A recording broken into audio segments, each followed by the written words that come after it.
Hey guys, Lotusdreams here, coming at you with another matchup. This time a little bit more special than usual, so to say, because I used a random generated list, so to say, and I chose from the stuff you guys provided me.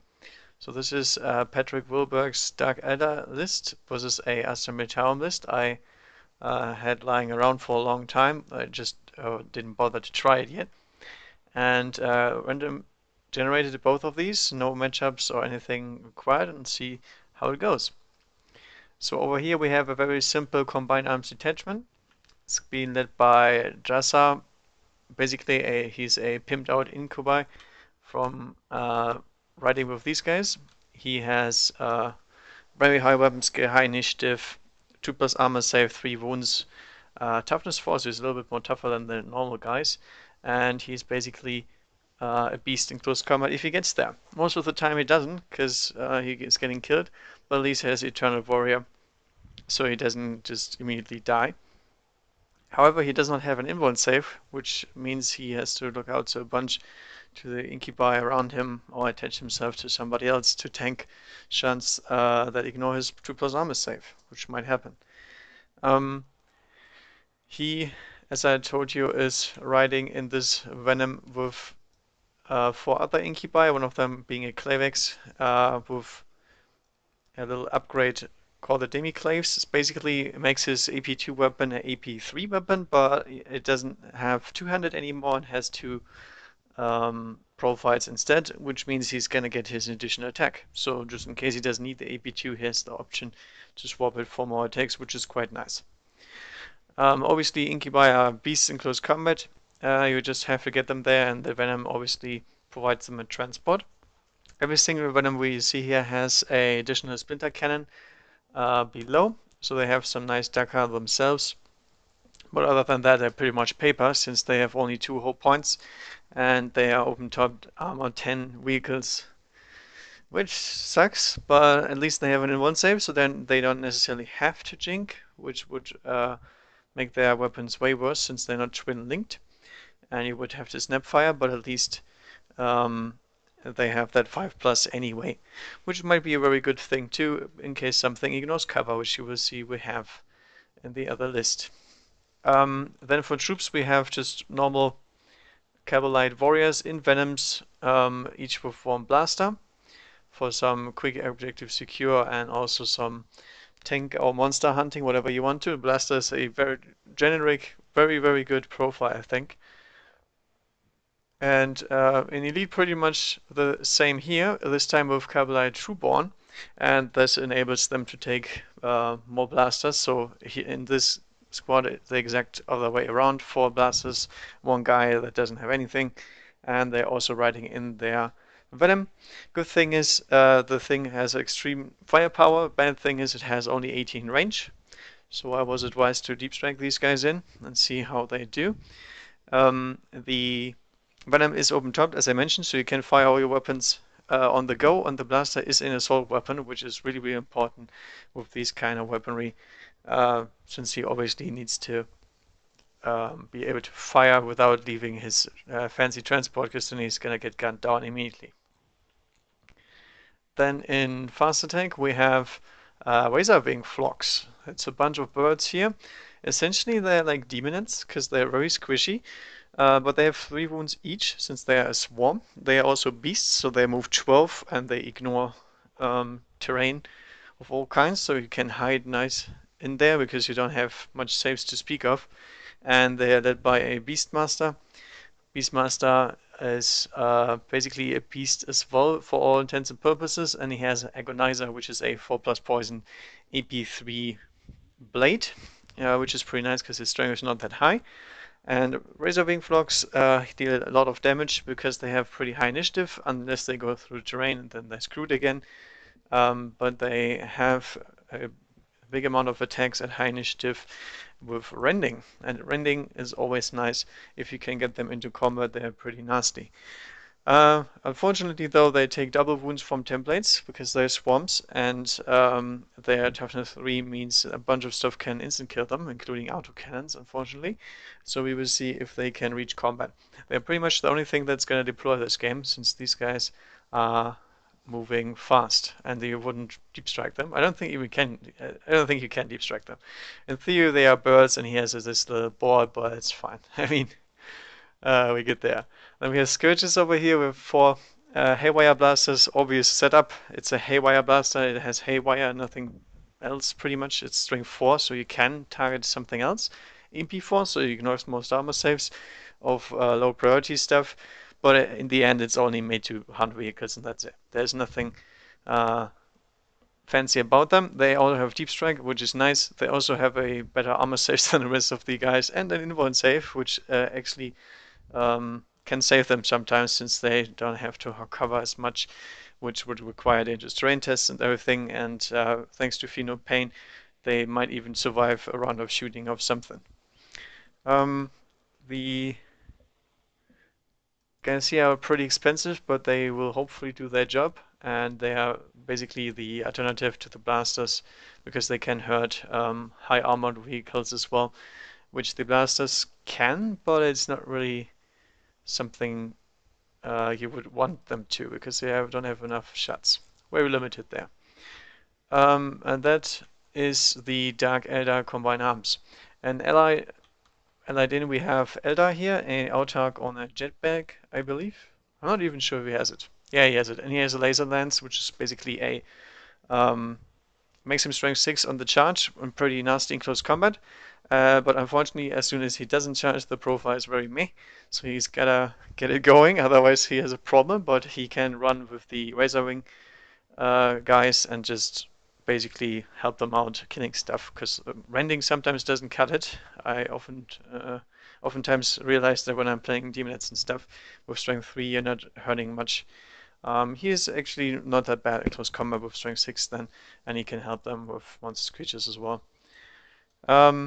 The jet bikes are just normal troops, Wind Rider, scatter bikes, nothing special about them. It's just some ranged support, and obviously the objective secure, which cannot be just because I'm talking as if they are normal. They are not normal, they are still Eldar, so you can turbo boost them across the half of the board and you take objectives just like that, which is pretty ridiculous in my opinion. It's actually worse than the firepower they have. But nevertheless, very high range, so you can put them on the field while the rest deep strikes, so you're not losing the game instantly because nothing comes in before they arrive. Being an autarch, he is actually pretty vital for this formation, because you can choose to add or subtract 1 from your reserves, so you can pretty much decide when stuff comes in, unless you're rolling too well. But most of the time you want everything in next turn anyway, because if you sprinkle your units on the board, they're just gonna get annihilated, and the Dark Eldar do not like getting picked off one at a time before they can get a blow off. Especially if you play an Incubi. Incubi have to have some sort of threat range, but they're gonna get gunned down first, and something else needs to survive and profit from them getting killed. That's usually how I feel, because everybody was in that situation once where the Incubi actually did get the charge, and then they killed Terminators and whatnot, and people remember that. That's why Incubi die rather quickly most of the time, even though they're not that squishy. Alright, that's 1850, I think, of Eldar, Dark Eldar, but mostly Dark Eldar, which is nice, because sometimes you call the list Dark Eldar and then there's only Eldar in there. But in this case, actually majority Eldar, and all some solid units, I'd say. Alright, so over here we have my, I don't know, maybe 1 year old list that I haven't played yet. It's basically autocans. And now I finally have the models to play it, because I didn't have Taroks before. We have a formation and a combined arms. Formation here being the artillery command. We have a command squad with a Chimera, which they have to take, and the company commander has Volko's Cane, which makes pretty much sure that he can't fail any orders, which is great, because you only fail on a double 6. Everything else does apply. Which makes this formation even better, because he can issue orders to the vehicles, which is usually not allowed for good reason, because you can give ignore cover, pinning, monster hunter, tank hunter, whatnot. You can basically give them anything, and in this case their leadership is very, very low from the formation rules wise, but Volkov's cane can pretty much circumvent that, but he has to be pretty close. I think within 6 inches or something. I don't know. Pretty close indeed. The formation itself consists of 2 squads of Basilisk with 2 Basilisk in each and a Manticore. I know it looks like a Death Strike, but we don't have a Manticore, and it's the very next best thing because you can actually take a Death Strike if you want in that formation. I just don't use it because it's obviously a little bit risky playing a Death Strike because it might not even fire and sometimes it just blows up. It's not that powerful in that sense. I love the Manticore though. Cover ignore Manticores are really nasty stuff. They basically auto-penetrate most stuff with strength 10 ordnance. They don't have any EP though, so it's not like completely overpowered, and it's 170 points, so it's extremely expensive considering it only has a few shots and then it's running out of ammo. But in this formation, I think it is viable. However, it is a barrage weapon, so unless somebody is sitting inside of cover or you're scaring pretty far, you don't necessarily need the ignore cover. That's why I have 2 Basilisk squad and the Manticore. Usually you would run a squad of Wyvern or something like that. I don't have the Wyverns here because I have 2 machine seers, or 2 engine seers in this case, and they can give the Basilisk power of the machine spirit, so I can move the Basilisk and still fire at a different target. So basically making sure that the Basilisks have independent firing if they want to, and if not, doesn't even matter. You can basically shoot them both at the same time. But I don't think you want that all too often because they might miss even further since they have multiple barrage rules then and they scatter very far off. In addition to this, everything that is a Voxcaster and is within 18 inches of a unit can spot for this artillery guys, and they get twin linked on all their weapons. So that's a twin linked Manticore, which is really nasty because you get to reroll every single rocket hit. Because being multiple barrage, you might miss horribly, which is fixed by twin linked, and then you can even fix the other hits that you might miss. So makes the most of it if you have a Voxcaster in range. That is one formation. The rest of this is pretty straightforward. We have as much autocannons as I can get because I think autocannons are really powerful, and the actual orders are actually really good because an autocannon has a basic good anti-tank profile, can deal with rhinos, can deal with venoms, for example. And since you can auto ignore cover, most of the vehicles don't get any saves against this. Now the Venom has a 5+, which is really nice, but it only has 2 hull points, so it's actually going to die rather quickly, I believe. And the only problem the autocannon has is they have a really crappy ballistic skill. That is true. You can also not order inside of the inside of a Taurox or from something that is not a Taurox, so I didn't take anything else. I'm simply going to put these guys inside of the Taurox each. The Taurox all have autocannons, but they have twin links on them, so they actually have a way better chance of hitting something, and they are armor 11, so they're not that easy to kill. No problem for the Scourges, obviously, and no problem for a Blaster necessarily, but it's a 50-50 chance, and it's better than my Guardsmen dying right away, because these guys cannot take anything. The autocannons can also embark into the Taurox from the command squad or something like that, because they won't ride in them. They just took them because I wanted more autocannons. And the general idea is, okay, let's get some Taurox here and there to shield the artillery, because the artillery pieces are really powerful. If they get to shoot twice, the game is probably over. But if they don't get to shoot twice, the game is probably over in the other sense that it is over. So you have to take stuff that cheats them and also serves a threat. And this is, in this case, autocannons inside of autocannons vehicles that are not that easy to kill, but are easy to kill, provide enough threat, hopefully, to take them out. All right. So I guess we have one last thing here. Everything, by the way, here is objective secure in this case, because they all have part of the infantry platoon.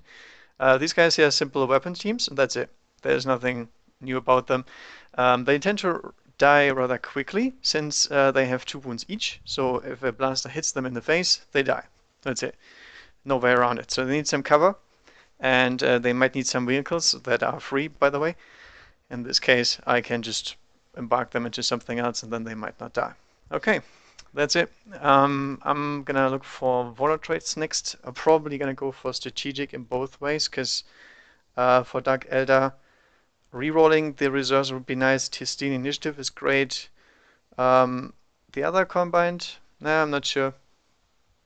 I believe we have to go for strategic here. So these guys here will go for strategic, and being combined arms, they can reroll, and they gain a pretty good one. Let's see, stealth. I mean, half of the Astra Militarum has ignore cover, but it's not sure they get that off. And instead of vehicles, neither. Move through cover with all the venoms. The bot is not that covered. I'm not sure about that one. I think I usually take this in the blink of an eye, but with Dark Eldar and this kind of matchup, maybe not. Maybe yes. I'm gonna reroll it. I'm going risky here because I might get a 5 instead. Okay, so pinning test for the autocannon teams pretty much, which is not necessarily bad. If they get that off, they don't have high leadership, is okay. Okay, so on the other side here it's a little bit easier because the Dark Eldar barely have any ignore cover. I don't think they have any, to be honest. That is -1 to the opponent's reserve rolls. I believe I'll take that because naturally they will try to come in via reserves, and this negates pretty much the Autark's ability to increase their values. And obviously you would take this always, even if you don't know the plan, because the artillery is only gonna die if they get deep striking units in there. They're never gonna die by razor-wing flocks or something like that. I just gun them down before they can arrive. So in this case, obvious choice that you keep that one. All right, that was unlucky, but what are you gonna do? There's nothing you can do about that. Warlord traits are warlord traits. I'm not gonna embark these guys, but everything else is gonna embark inside. The Taurox has firing points, interestingly enough, 2 of them, so I can fire my autocannon and a last gun, hooray. And then these guys will immediately embark inside of there as soon as that happens. Then over here, obviously, we're gonna attach him to one of the ladies here. Or is she a lady? I'm not even sure. Beastmaster might just be a Beastmaster. Do we want to deep strike these guys now? I'm not sure about that. Because they might not come in and then they're royally screwed. But on the other hand, 18 range on these guys is like not even close. I think we still have to go with the deep striking. Yeah, it's a little bit bad, but at the same time, it stays true what I said earlier. If we don't get enough threats at the same time, they're just gonna get absolutely murdered in the first turn. And these venoms are they need to fire something, otherwise we have a little bit of a problem. Okay, so Dresser in his transport, and the Trueborn into the transport. We can deploy these guys here, depending on the deployment there, and the rest I think needs to go deep striking. All right, let's see the deployment. The annoying one, but I think that's better for Dark Eldar, to be honest, because they have some more cover here and there than going across this open field. Yeah, that's a good one for Dark Eldar in this case. Also rolling for night fighting is not in effect. Not sure if that's advantage or disadvantage. Both have their merits, I think, but that's fine. Choosing sides. Oh yeah, what I didn't declare what I'm playing. Let me play Dark Eldar. So actually 50-50. Okay, I do play Dark Eldar. So Dark Eldar have the signed to choose. I think they would like to have this one because there's less deployment back here, and there's some line of sight covering here and there, but nothing else. So I think this side here is better to deploy for them. So this one here will be taken, and then also who's going to deploy first?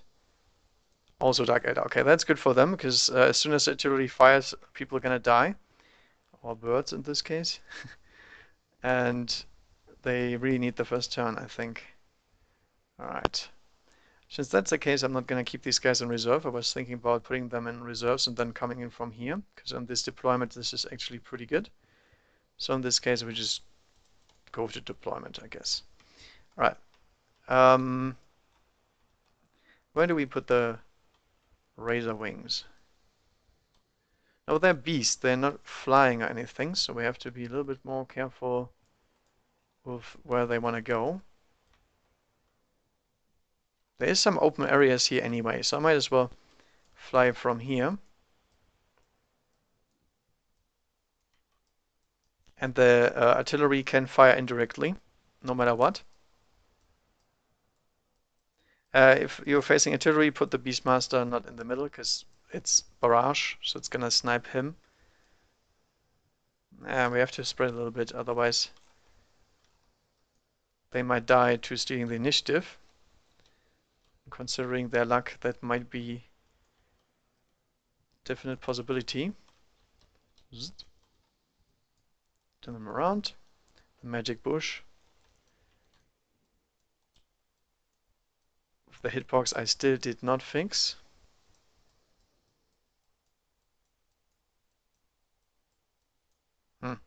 Yeah, there's no good way of spreading them without falling back, because they need to get forward. There's no way around that. We'll see. These guys will all stay in reserves. I don't think there's any point of not deep striking them, because these can actually blast the artillery into pieces. The haywire will also work pretty nicely. So I think that's a fine attempt. And people try to disembark as I move them. That's not good. Already fleeing. Okay, that's that for them. So counter deployment is not really necessary because there is nothing here to counter deploy.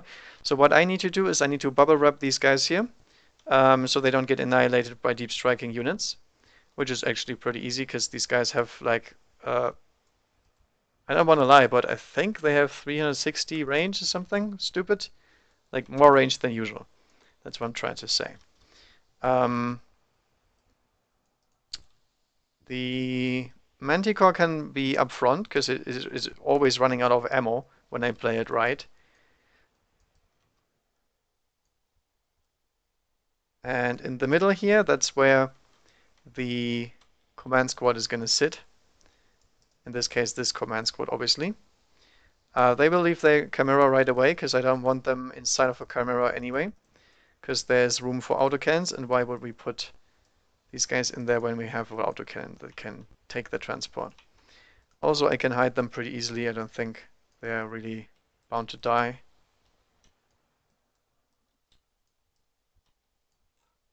Yeah, like that. And then we're also going to put down the next command squad there, because maybe I forgot to mention, he has the Kurov's Aquila, which basically gives preferred enemy to units within 6 inches around him, aka everything he rerolls once, which is really, really nasty considering everything has a very high strength here, strength 10 and 9 on all weapons. And they're very well hidden here. Alright, these guys here have to be deployed a little bit more according to where my weapon teams are, but the weapon teams will obviously sit down next to them here. I think I want some on the flank here though, because there's gonna be razor wings coming this way.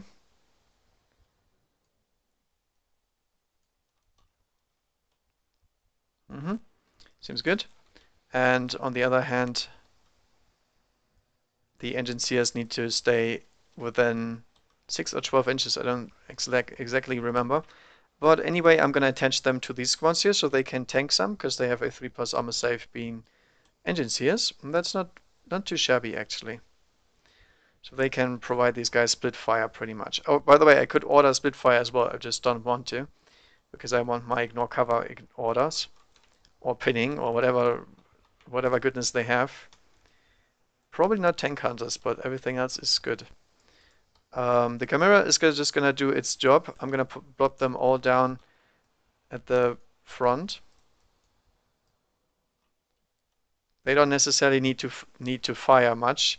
They need to tank for the rest to do their jobs. And then we have some spacing here, so deep striking is nearly impossible.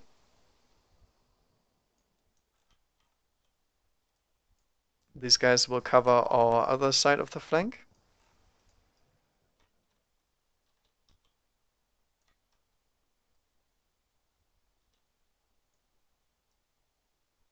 Right there.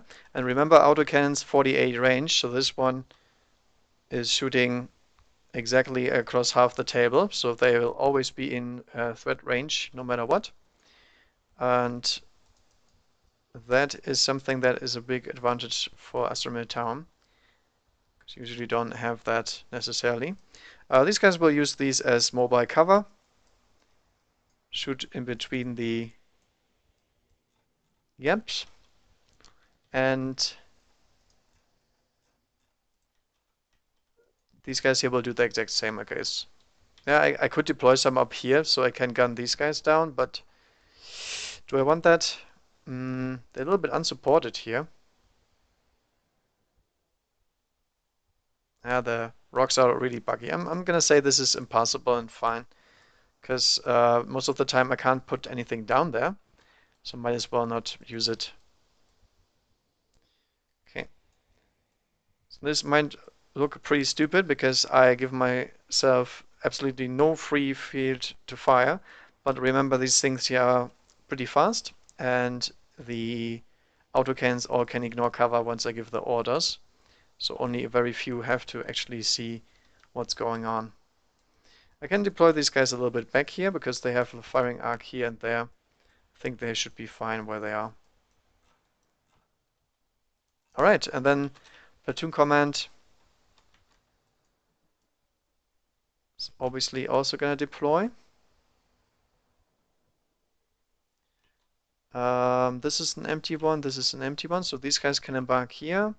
These guys can embark here, so we need this Tauros over there.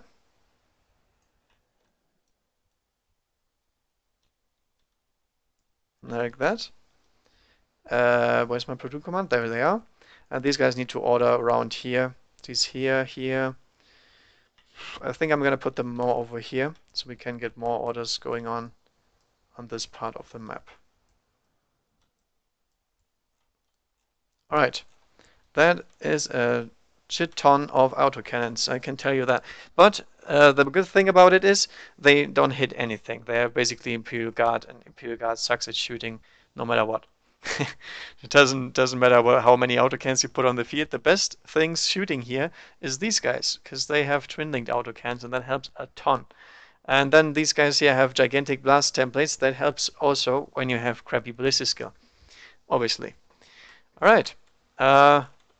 Doesn't look doesn't look like much of a matchup at the moment because uh, kind of no Dark Eldar here whatsoever. But the majority of the stuff is inside of a Venom, so it looks very small either way. That's just the way it works when you're using transports. And these guys here have much cheaper troops in terms of what they have. Yeah, it's full 1850 points.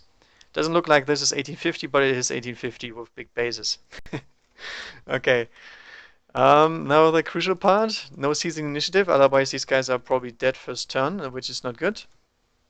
So seizing on the 6. Oh, holy cow. Okay, that was close, but no cigar. No seizing initiative, so turn 1, Eldar, Dark Eldar. Okay, so first of all, these guys here have one job. They want to kill these guys because they have strength 6.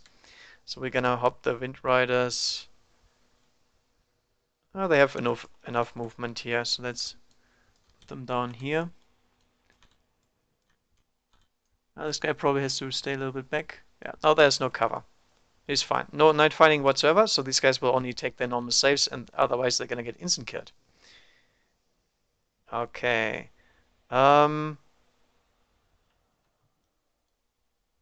Yeah, these guys here, I don't know. I need to run them down here, I think. There's no way around it. I don't want them to die, but on the other hand, they're gonna get killed by artillery. Yeah, let's go. They are beasts, so they move full 12. They also wouldn't get slowed by terrain, but there is no terrain. They're basically a distraction unit at this point. Not so much damaging, because there's not much they can chew on in terms of how much armor. Beastmaster's gonna stay a little bit back. Okay. On this side here we have a very much better angle because we can go around here and then hide here before we attack. So that's probably a better position to be in. But then again, I already told you there's artillery, and artillery does not require any line of sight, and they also have twin linked once they are in reach here. Okay, that's it. Nothing else can come in, obviously. So we're gonna open fire and run also. Daka bikes get 4 shots each because they all have scatters, and they hit on 3s. Average. They wound on 2s because it's strength 6. And that is good because it's gonna instant kill these bases. They don't have any AP on these weapons, so I get my 5+ armor save on the weapon team, which they make a bunch of, but it's still 1, 2, 3, 4 wounds. That means they die. Blah. And that's first blood, I guess. Because I killed 1 unit. Come on. Can't hit the freaking button. Alright, there we go. These guys here will run. Not sure if they have anything to help them run. I don't think so, though. I think they're just beasts. Okay, so 4 inches run. Forwards. I'm gonna try to spread a little bit at least, but yeah. Should have went with the banana formation. I did not think about that. It's a long time since I played a foot slogging mob that needs to spread as much. 6 inches. All right, nice. I believe they do not have fleet, but they reroll charge distances. Maybe I'm wrong about that. I do not know. Because I have something that helps them out, but don't think it's worth running. Okay. That was actually pretty decent. I mean, we have some good run moves. We have first blood. It's probably the best they can do for first turn. And other than that, they probably dead, but we will see. Maybe they survive. Let's go with the first turn Militarum. Now these guys here already know what's happening. Okay, they have fleet. No, that's fine, because I already would keep that. For a 4 and a 6 move is fine. So let's keep it. These guys here can embark. I think that's the best point against Wind Riders, otherwise they die. So let's hop in. And this weapon team is gonna hop in here. Why did I put this one here? Whoops. Doesn't make any sense because I'm not in range necessarily. I can embark these guys maybe. Oh yeah, because these guys died. I get it. Okay, so the rest is gonna go wall mode. Pivot on the spot. No, seems fine. This guy's gonna hold still, obviously. No moving there. And I think these guys all have some kind of line of sight, do they? Yeah, it's pretty hard not to see something they can fire at. Can't see anything over here though, so it's gonna be artillery work back there. We also have to check for our Vox casting, but I can spot this unit, so I can get twin linked against them, can spot against those, and cannot spot against the jet bikes. Okay, so shooting next. Shooting always starts with orders, and we're gonna take some orders on the Basilisk battery back here. Obviously, they have to move a little bit so they can fire. There we go. So now they have the firing arc wherever they want to. These or these. And these guys can fire into here. There we go. So now back to ordering. Power Machine Spirit onto the Basilisk squad with the engines here, so they have pretty much split fire except for the heavy bolters, but those never do anything anyway. Yeah, they're out of range anyway. So I'm gonna fire one blast into the Wind Riders and one blast into these guys here, and I'm gonna try to ignore cover. Understanding on a 11, they're fine. We cannot spot, so we don't get twin linked. And we can see the Wind Riders, so we're gonna fire with full ballistic skill, which is still not that much, but I mean every inch helps. Let's center on this guy. Fire on the hole. Nope, that is off the table, I think. No, not necessarily. It goes over 4 inches, so it's still gonna clip him. Wounds him on a 2. Re-rolling because of preferred enemy. And he's toast. Blup. Might actually run off the table, but still, they survived that one. I believe the heavy bolter's in range, but the other one is not, so I'm gonna resolve that right now. Hitting on 6s because I fired a big gun. Re-rolling once because of preferred enemy, and nothing else happens. Okay. So next one is obviously into these guys. I don't believe I have line of sight. Oh, I actually have. I can see that one right through there. And this is gonna hurt a little bit, but I spread pretty well, I think. It's not too much I can hit. 4 is, I think, the maximum. I'm not gonna bother sniping him because it doesn't matter what reaches me. If it's AP3 or not, I don't care. So let's get the shot going. In this case, I can reroll, but I don't have to. That's 4 hits on the unit. Actually, it's 3 hits more, does it? Yeah, it looks more like 3 hits. I can't maximize more. Okay, let's say 3. Wounding them on 2s. And that is 3 guys dead. Blop. Oh no. I can leave the birds there. In the end, they are just birds. And that is 3 Razor Wings instant killed. Because I don't get any saves against it unless I have in-1 saves I don't know of. Heavy bolter is not. It is in range. Wow. Okay. So heavy bolter would have been in range, but I can only fire into this unit since I can only snap fire or split fire in this case one weapon, because Power Machine Spirit says so. Okay, that's it from that Basilisk. Next I'm gonna fire the Manticore, I think. Manticore has line of sight to that squad here, so it's gonna fire there. Where's my blast? There it is.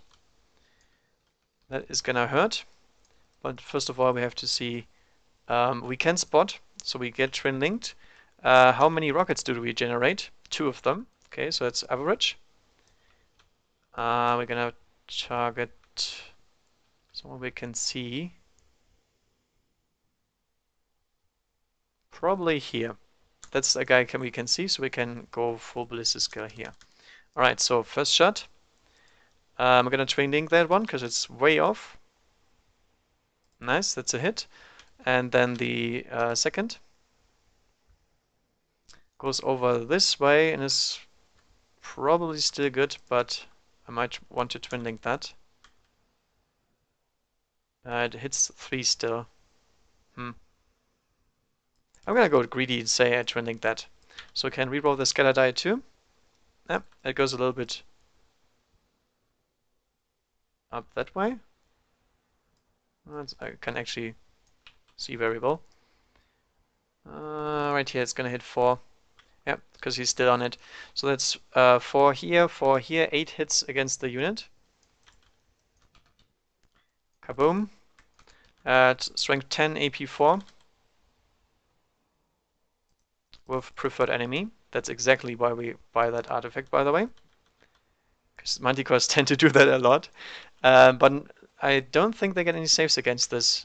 I'm actually not sure what they have. Do they have any armor save to speak of? I mean, I know the Beastmaster does not, but I don't believe the others have.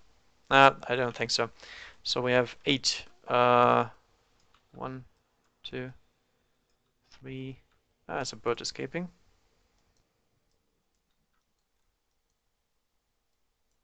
Oh, I forgot my orders. Whoops.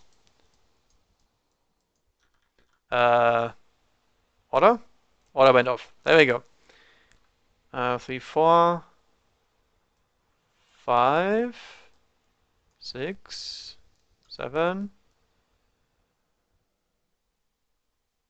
I could have looked outside, but to be honest, I don't think it matters pretty much. Let's try to look outside real quick, because I don't want the Beastmaster to die. Yep, there we go, he's dead. No matter what. And I guess this is closer, and this is also closer. And there's a bird left. Alright, and that is why you take a Manticore, because it is absolutely massive amounts of damage if you have the AoE necessary. Okay, so since I derped here and I should have skipped the Manticore and shot it here before I do that, because the Manticore did not need ignore cover, so I now pay the price, and the Basilisk battery cannot ignore cover.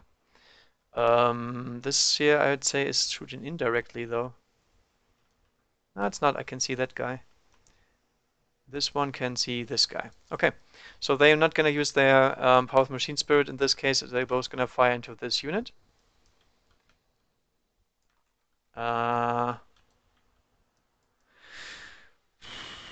Probably here. I don't know. There's a big hole in here. I don't think they can get much hits here anyway. I'm going to try to go here in case I scatter. I'm obviously in range for my normal stuff.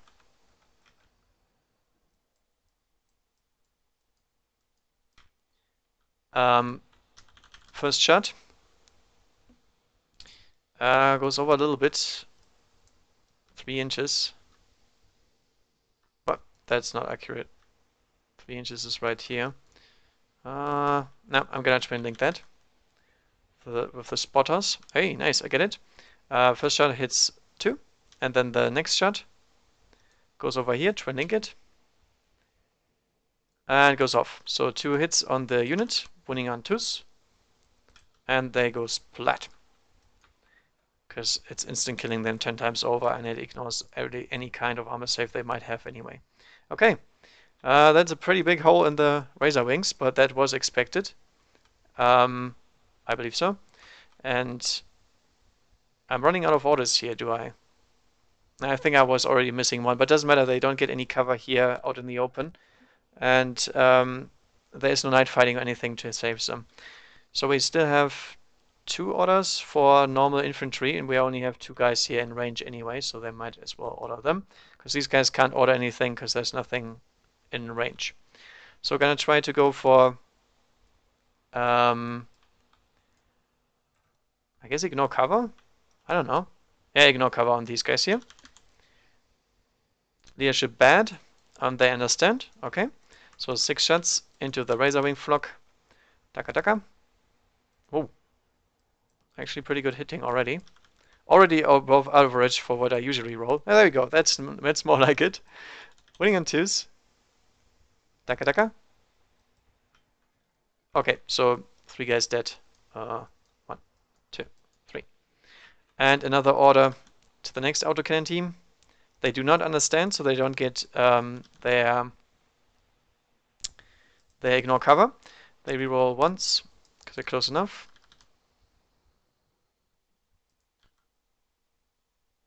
Okay, so in this case, this is 5-up intervening model. So 3 wounds, and I believe unless I can't see them, they are all toast. No, I can see this guy, can see this guy, and I can see the Beastmaster as well. Feels bad, man. All gunned down, and then we have the normal vehicles firing next. So we have autocannons here, here, and here. I'm not actually even sure what the autocannon is mounted on the because this is a Taurox Prime, I believe. This is not a normal Taurox. Taurox is turret mounted?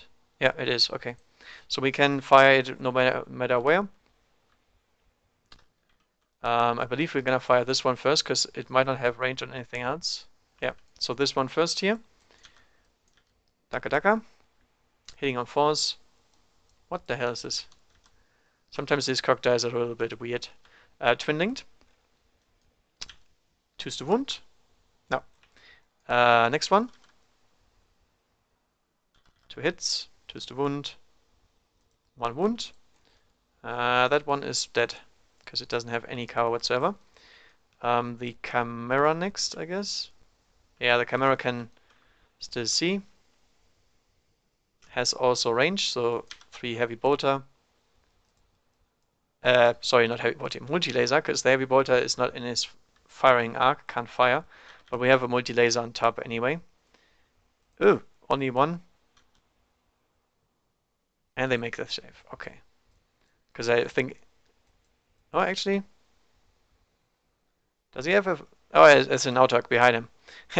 But I was gonna say, isn't there one guy that is supposed to tank stuff? But he's not gonna go in front anyway. I don't believe that's a good idea, no matter what. Still have range. Do we have line of sight? Yes, we can see the Autark. And this one can see the Autark as well, but it doesn't want to fire there, I believe. No, we're not actually in range. We can shoot the Rather Wings there. But this can shoot for sure.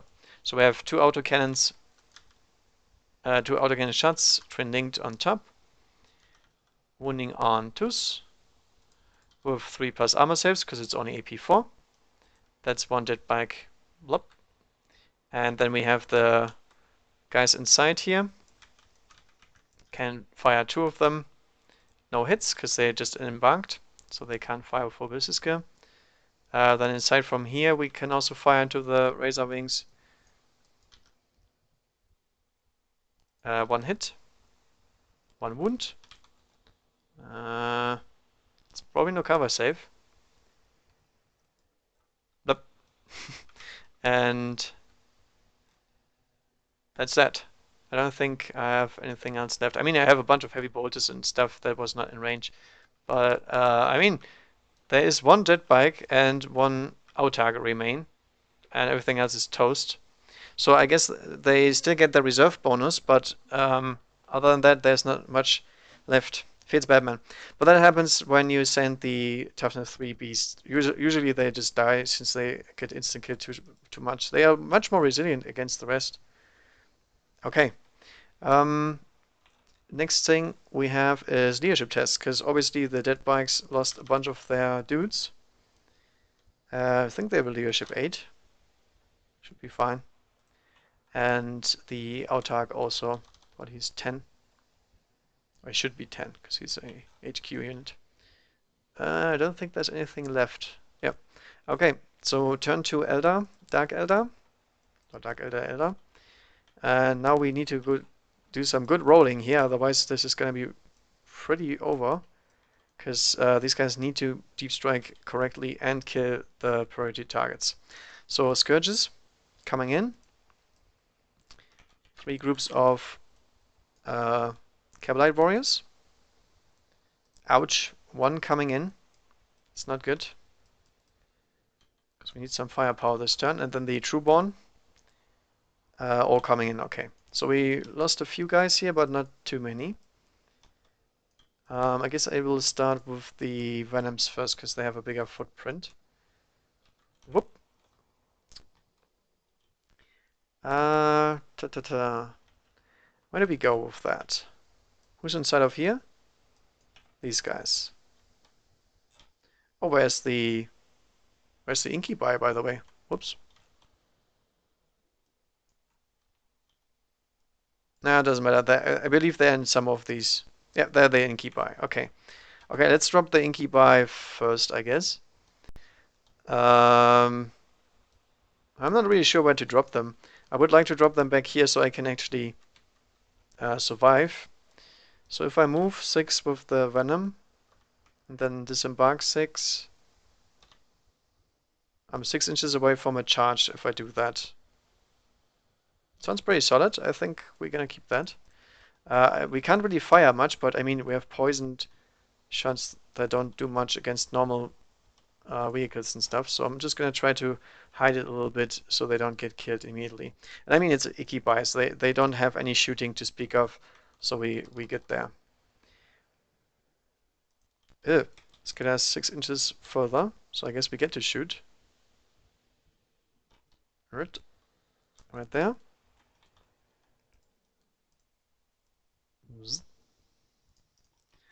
Difficult though. Oh, okay, that was close. So no dangerous terrain. Unfortunately, it's looking these guys here in the mechanical eye, but that's okay. Still a good position to land in, I think. It's not bad for certain. Um, so we have one group of normal Cabalites, right? So we need to, yeah, these are the Cabalites. Dragon, you can find that one on YouTube actually. I'm sure Dinadar can link you the one because it's his. All right. The Venom should be somewhere where you can actually hurt a Taurox or something better. I can try to suicide something in here, but seems a little bit risky to be honest. Let's go for it for the lull. Because it's just the Cabalites. The Trueborn are really a little bit too expensive to do the suicide missions. Alright, let's hope for a direct hit. Ah, damn it. Scattered too much. Please no. Nah, that was a mishap. That's bad. Okay, they go back into ongoing. That's okay. I wasn't really gonna miss one blaster anyway, but if they would have gotten that one off, they could have killed the autocans with the poisoned rounds as well, which would have been nice, but you know, you can't have it all. So next is the blaster born.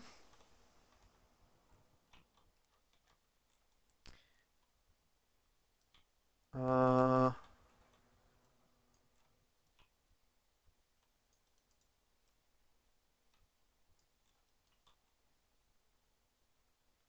what do I want to kill here?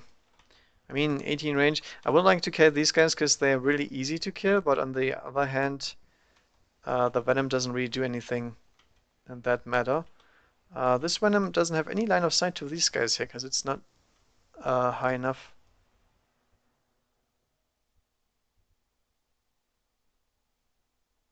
You can't post links? Oh, I saw your link, but maybe it got removed for you. Um, I'm not sure if I want to shoot at these guys. I don't think it is a good idea because we need to remove Tauroxes here anyway. We're just gonna go straight for it. Oh, come on. That is bad because now it's scattering onto this guy. Okay, that's a bad scatter. And that is placement of my choice. That's not good because I'm gonna place them here. Because they can't reach me with their shooting. Okay, this is kind of starting to sting a little bit. I guess I'll try to deploy here because we don't have enough units now to actually do a real attack. I mean, I'm scattering really far. Can we get please one direct hit here? Okay, there we go. Always if I request one, I get one. Maybe I should do that more often. And then the Scourges, I'm not sure about where to put them. We can go again for this one here to get some haywire shots on there, because if we remove the Manticore, that would be actually pretty nice. The Thorax units are not as important. But then again, this is a really, really risky shot. So we have 24 range on haywire.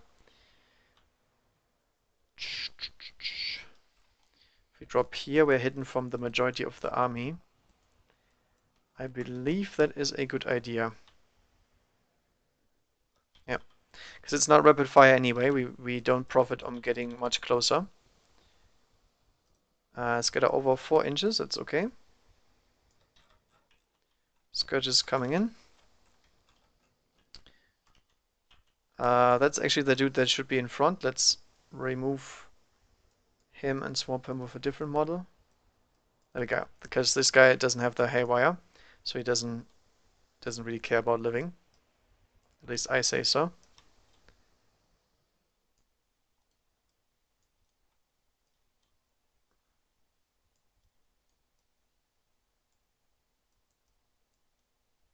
Okay, yeah, they got some good line of sight here and there. Might get some haywire in there. Okay, that's it, unfortunately, because everything else did not go as planned. The Autark is gonna move forward, I guess, because obviously he needs to go in close combat somehow. And he also is able to instant kill these guys, which is pretty nice. Not too sure what to do with this Venom. I think we just have to flat out and hide it a little bit more, because I don't think it wants to move up this turn, and it can't shoot anything, because these guys here have 12 front. That's not happening. So I guess we can try to flat out. Come on, don't die on me. It's fine. So it can hide a little bit better than before.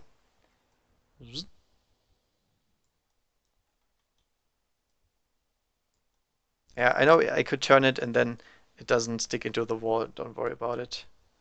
It's just that this terrain is a little bit bugged. So now nobody has clear line of sight, so they can at least not kill it without artillery, and then you have to invest too much into it. The Autark is gonna, I guess, turbo boost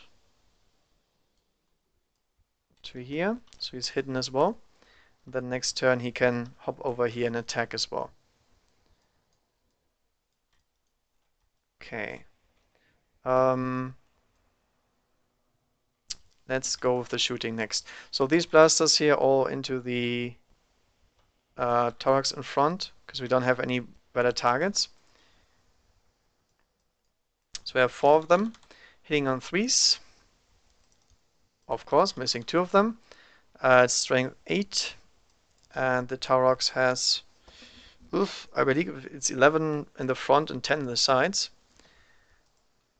I actually have to look it up in this case, because it's strength 8 as far as I remember.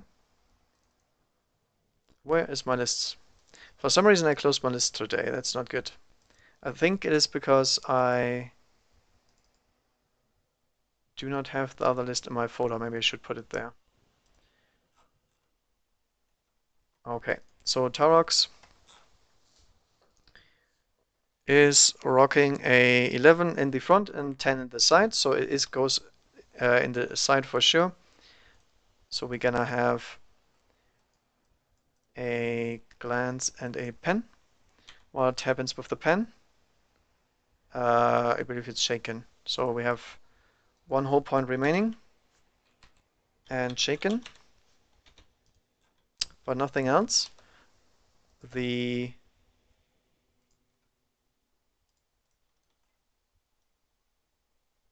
cannon itself cannot really see much. I mean, we can see the platoon commander back there, but other than that, I don't think we have much to offer here.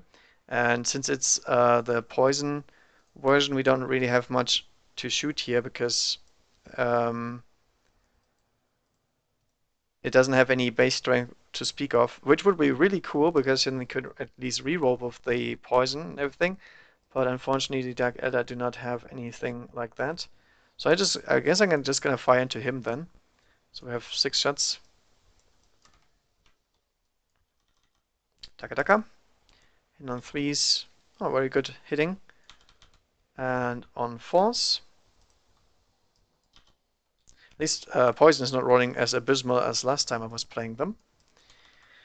Look out. Nah, he's dead. I don't think we can see anything else though. Let's see him. Can we see him? Actually, we cannot even see him. I'm gonna give that guy dead though. I think you could see him if I was using the correct model. I'm not sure about the heights and everything. I already had to play around a little bit with the Dark Eldar dimensions because they are way too big in the workshop. Alright, so 1 guy toast here. There's 1 order less, I guess, but other than that, nothing in line of sight because it's scattered a little bit. And I guess Scourges next. Scourges will probably target this one here because it's the one. Yeah, I don't think this one would get cover. The other one would get cover for sure. So we're gonna try to open that one. Hitting on 3s and glancing on 2s. That's a pen. I don't believe the Tower Rocks is open topped, so that wouldn't do anything. But I still have to roll the pen just to see if these guys have to take some sort of test or something.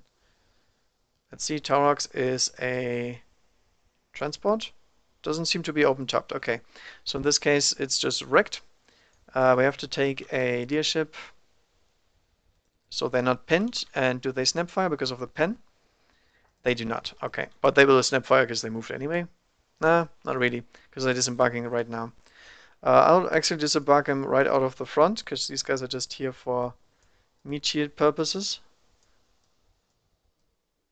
And there's one dude too much in here. I already know that. Disembarking within 3 inches, obviously.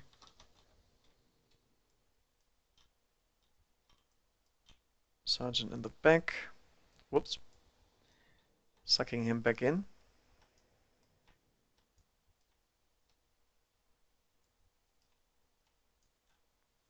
And that one is wrecked. Dunk. Doesn't really do too much, but at least we have some autocans less.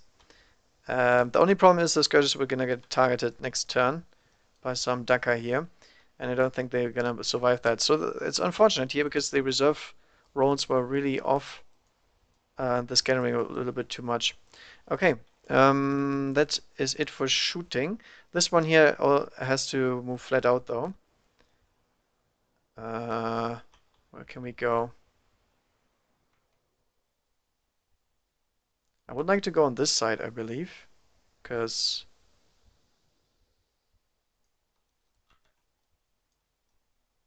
yeah, we can't grab too much cover here anyway. He has a 5+ disregardless, and he's gonna get cover from this rock most of the time. And we need to get into range with the blasters. That's really important. Yeah. So this one is fine back here. Can't go much further anyway, since it's just a vehicle, not an Eldar jack bike. The single Eldar jack bike here can try to finish that one off. I guess that's the best purpose it has, because it's already on strength 6 at the moment. That's nice. Doesn't have any AP, but it's just 1 whole point, so who cares? 2 hits and nothing, because it's 11. It's actually 10 in that arc, but it doesn't do anything. Also gonna do my assault moves, because I don't think we have anything else I can do, so they're gonna hop back into here. Probably won't do much against artillery, but they still have to try to hide. Okay, so in the end we killed one here. These guys pretty much took no damage. This one here is shaken. Guys inside, do they snap fire? They do not. And there's 7. And these guys arrived here with the autark ready to pounce next turn, unless he dies this turn, which might happen. Okay. The next turn Militarum here, turn 2, starts with some kind of movement, I guess. Gotta get into rapid fire range with all of these guardsmen. Watch out, we have last guns. And unfortunately, against Dark Eldar, they actually do something for the first time in the guardsman's life. They get to wound something and maybe even kill something with their last guns. Obviously a few not in range, but that's fine. I'm just trying to wall them off, because as you can see, the artillery is everything I need. They deal the majority of the damage. These guys here are gonna go and move, because they don't really see anything whatsoever. I still have this empty one, so it's gonna drive over here and turn around.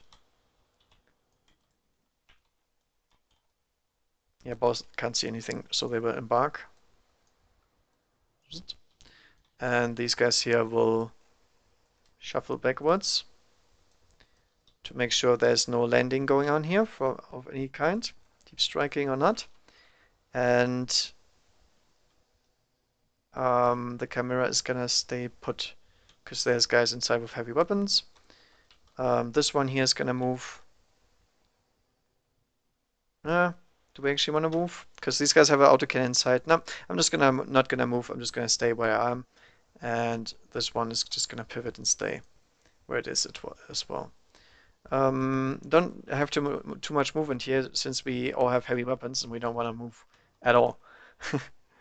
Okay, so let's start with the orders. Ordering the Basilisk, ignore cover, pass, and Power of Machine Spirit, obviously, from the engines here. What do we want to kill? That's the basic idea.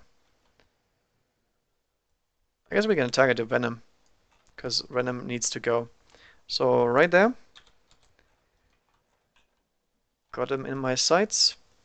Quite literally, because we have a artillery spotter right there. And the Basilisks can see them directly. Alright, so twin nick it because of the spotter. Goes over a little bit. Come on, Venom. There we go. 6 goes over here and clips the Venom. It is ordnance, so 2d6 to pen. Kaboom, that's a pen, but it has an invuln save, and that doesn't help. +1 to this, it's shaken, because it is open-topped. Shaken. Oh, actually, I did not declare what I was going to split fire at. Obviously, I'm going to split fire into the Scourges with the other one. Did forget. I need to mention that at the same time, though, because you have to shoot all the weapons at the same time, split firing, power machine spiriting or not. Okay, that is going off way too far, so Voxcaster. And still 6 inches scatter, because I do not have line of sight to the Scourges. And it goes off. Boom. So they're safe for now. And I still have to resolve the heavy bolters, though. Yeah. Can they see with the heavy bolter systems? Nope. Nope. Can't see. So no heavy bolter shooting here. Next I'm gonna order the other Basilisk squad to ignore cover as well. They get it. And we're gonna try to remove that vehicle back here. Right there. Okay. It's not in spotting range because we can't see it. If we can't see it, we can't spot. So this is gonna be blind fire. So full scatter unless I get a direct hit. That is off. And whoops. Not a second one because we obviously split fire again. Split fire. Right on target. Alright, that's a problem. Wounds him on a 2. Rerolling once, because, you know, you need that sometimes. Our tag, what does he have? Does he have invuln saves to speak of? I think he has a 4+, doesn't he? Let me bring up the list here quick. I'm annoyed. Because I can't figure out the profiles. I rarely play Eldar, I just realized. I played them a lot without recording, but not like this. 4+ invuln save, yep, that's all he has. Alright, 4+ to live. He's fine. Alright, no problem. Jinking would have been useless because I ignore cover, but since he has an invuln save, that's nice. Okay. He doesn't have a 3+ against this because it's AP3, so it doesn't help him. But 4+ is fine. Okay. That's all the orders I can do with this guy, so we have to start ordering the human resources. What do we want to order here, though? We don't really have anything I want to order since these guys are all not really in range of anything. Okay, I guess I can keep firing then. The Manticore is going to start shooting at this thing back here. In this case, the Venom is actually going to jink, because these guys will not be in range with their blasters next turn anyway. And the Manticore does not ignore cover, so it will help jinking. How many shots does the Manticore have? A cocked one. 2 shots. Okay, so same idea as before. We do not have line of sight whatsoever, so full scatter here. 7 inches back. It's still on the board, right there. And then the second shot is a direct hit, so I can put it right there. So it's gonna clip him. Auto penetrates because he's 10 and it's 10 anyway. So we have a 4-up jink, which he passes. Okay. Would have been passing with the flicker field or whatever it's called as well. So no difference, but I was gonna make sure since they can't fire next turn anyway. Might as well. Where's my jink? There it is. Okay. So Jinkarino, but it's safe. Oh, and it consumes the Jink. No heavy bolters, obviously, and then we can start firing with the rest. So these guys here are all gonna fire into the Venom, and the Venom is gonna Jink. Yeah, might as well Jink. First the autocannon inside, 2 hits, and nothing actually, because it's strength 7. Then the autocannon top, 2 hits, and that is a glance and a pen. Jinking, nope. And the pen, nope. Does it blow up? No. So it's just wrecked. Leadership inside for pinning, fine, and also snap firing. Maybe fine. I think it's should be 9 on the Trueborn, right? Trueborn, where are you? Leadership 9, yeah, they're fine. So no snap firing, that's good, because we need them. Let's get out of here. 3 inches right there, somewhere away from that freaking transport, because they don't want to die. We can disembark from this. And since we know all the artillery is done shooting, we have a good time right there. Alright, so 1 Venom less, but the Trueborn are still okay, that's nice. It's not actually that cool. Let's keep it up. No pinning here, so they're actually pretty good. These guys here will fire into the Scourges. 2 shots with the autocannon. 1 hit. 1 wound. And that's a in-one save. Yeah, there's no cover in between, so in-one save. No. No Pheno Pain against that. Boom, 1 Scourge down. And then we have 4 guys here in rapid firing range, because I already pre-measured. And then also 2 guys that can shoot, because this guy has a pistol and he can't fire. Hitting on force, wounding on force, with 4 plus whatever save they have. And Pheno Pain.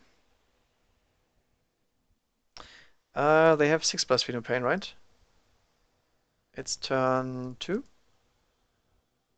Don't actually remember. Yeah, 6 plus Pheno Pain only, unfortunately. But at least they make 1, so they have 3 guys down. 1, 2, 3. Feels bad, man. Poor blasters. These guys are all done shooting. Camera. Actually, there's not that much I can shoot anyway. I might as well fire. So this stuff here is gonna fire into the last Scourge. Autocannon first. No hits. And the twin-linked autocannon on top. 2 hits. Wounding on 2s. Intervening model save. No. And no Pheno Pain, so splat. That's another one down. Can't see any jet bikes. Well, we can see this one back here. So 2 shots into the Venom back here. 2 hits. And that's 1 pen. 1 jink. And then the normal twin-linked ones. Nothing. Do we have anything else here to fire? I guess this one can snap fire. Yeah. So these guys can snap fire from inside. Taka taka. 1 hit. 1 pen. 1 missed. Because the... Let me check line of sight before I do something stupid. Now we can see it. Right there. I can see its wing. So it is 1 hull point. And what does happen to the vehicle? It is weapon destroyed. So it loses 1 of the splinter cans. But it's still alive. And it was jinking anyway. So shaking or anything doesn't really matter. But losing a weapon is actually not that good. Because we like weapons. Nothing else here is really in range, I think, because, I mean, in range, yes, but not able to shoot. The Chimera can't really see anything. No, the Chimera cannot see enough. I mean, there's a wing blade there, but I'm gonna assume I can't see it because it's a little bit too iffy to shoot it. Okay, that is it. These guys already made their test, so nothing happens there. But these scourges are destroyed, and we still need these freaking warriors to come in. Okay. Next turn, Militarum, I guess. Eldar, sorry. Dark Eldar. Hopefully some guys will come in here, so we have to roll twice, because one of them did mishap, so it's in ongoing reserves. Unfortunately, that doesn't really help anything, because they will not come in. But one of them does come in, and where do we want that one? Moving 6 with these guys, blasting these guys, so I actually want to kill this one. Because the strategy with this one so far worked out pretty well, because these guys are not toast, which is really, really unlikely, depending on how good it went with the first turn, and that is not very good. It's a little bit risky to drop them here, but I want that one removed. That is really bad. Okay, nice. Direct hit. So that's good. So we can fire this into here and then also fire the poison rounds into the dudes ahead. And then we can go. So the venom is gonna fight 12 over here. Still jinking. The Autark is gonna go, ha! I was here all along.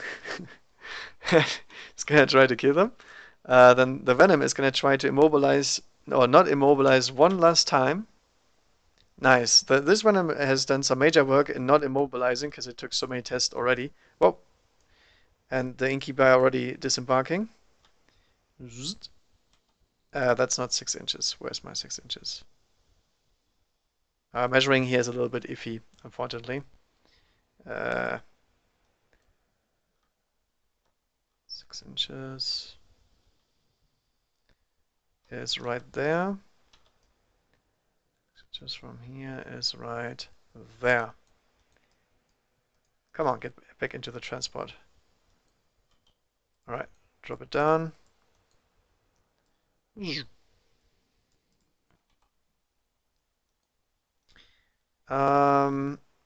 These guys here will disembark, but they don't have move through cover, I believe, since Incubi are very basic.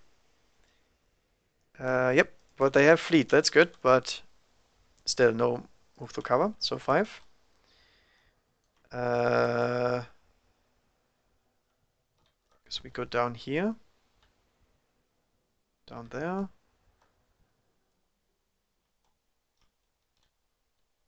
I'm gonna actually slingshot them. Let me revert this. So if you haven't used that tactic yet, the Incubi will probably not make their charge, but now I have the ability to attach them to the Autark, and then they might make it in pretty easy.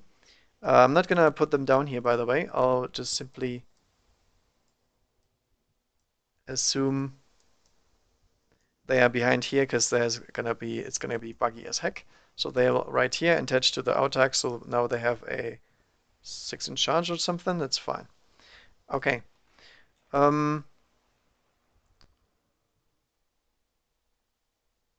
What do we do with everything else? Oh yeah, we have that one. That one jet bike. Zipping forward. Jet bike can't see jack shit, but that's okay. These guys here will move up.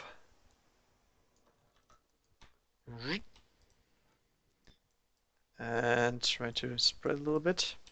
Unfortunately, they can't see anything, which is exactly why I have these guys here. But I might explode it if I'm lucky. And I just hope I do, because otherwise they are pretty much screwed. Okay, I guess that's it for movement. Don't think I have anything else left. Okay, so let's go with the blaster into the Taurox. That's a hit. That's a 10. They are in side arc, so that's a glance. And it is wrecked. Okay, that was not what I was going for, but at least it is wrecked, I guess. These guys have to disembark within 3 inches, since they have gigantic bases. That means they have to disembark. Whoa. Over there, which is not good. Because they can be seen still. Come on, guys. There we go. Yeah. I mean, the blasters can still see that basilisk, but it's gonna get a big cover save here. The Venom has got some good targets now, because it can shoot these guys here instead of that one. So that's good, I guess. Next, let's go over here. We have the... I don't think I want to shoot the catapult into these guys, because don't want to make my charge distance any longer, if I can help it. And then this one is gonna open fire into these guys here, because I believe it is... is it turret mounted? I'm not sure, because this one looks pretty home mounted, and this one looks turret mounted. Yeah, let's go back to that once I'm done with the rest of the shooting. This one here is gonna move flat out. Here.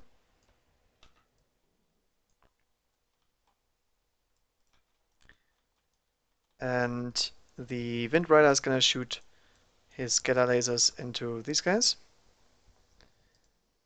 3 hits. 2 wounds. 1 save. 1 splat.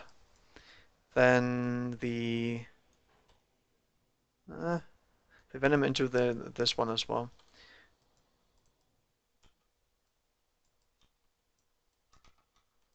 Okay, bunch of shots. Let's see. Hitting on 3s, pretty decent. And wounding on 4s. Also pretty decent.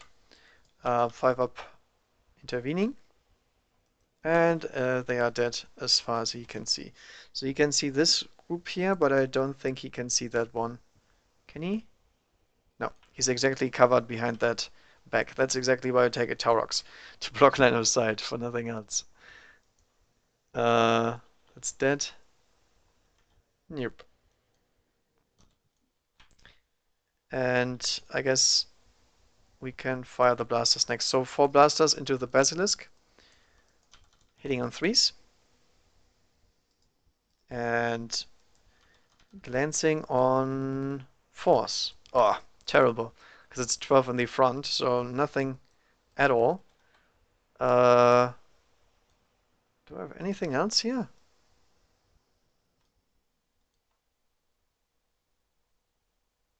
I don't know. Don't think we have anything else here to fire at them.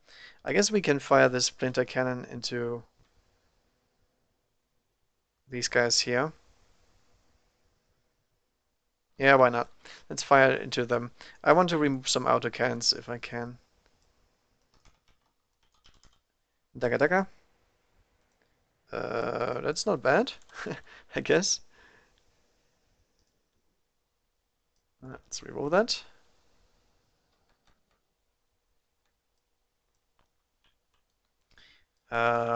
I assume there's any cover. I'll check afterwards. Yeah, it's dead, no matter if it's cover or not.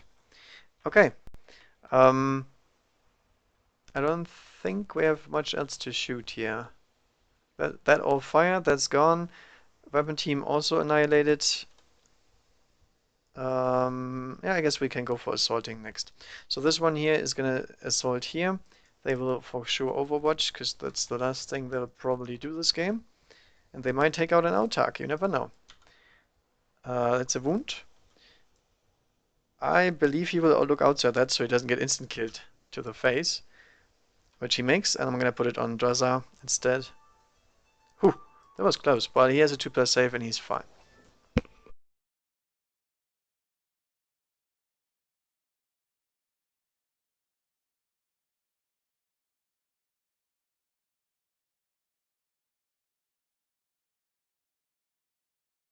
And that is a phone. There we go. Don't think we have much else to overwatch with, so I guess it's a charge. Does the Autark actually have fleet? Maybe I should have not attached him if he doesn't have fleet, but I mean, he's on a jet bike, it doesn't matter. He has fleet, sure. He has battle focus, so he has it. Alright. Yeah, that's no problem. Gonna make it in. Don't have to reroll that. Bump. He also has plasma grenades, which is nice. And then we have Drazar and the dudes behind him. And the Kravix. Okay. The entire thing here doesn't have anything else to do because there's no... I don't think there's any... Nah, there's no merit to challenge it because there's nothing here that can be challenged, obviously. So we have an impact hit from the Autark. Wounds. And wounds. But I don't believe this is gonna make a difference. We're just gonna roll with the rest. No rampage for Drazar or anything, because obviously they are a little bit outnumbered. I don't even know about the initiative. We have initiative 6 on the Autark, and Drazar is, I believe, even faster, is he? Yeah, he's initiative 7. So he's gonna go for dual blades, obviously, because it doesn't really do anything if he goes for something else.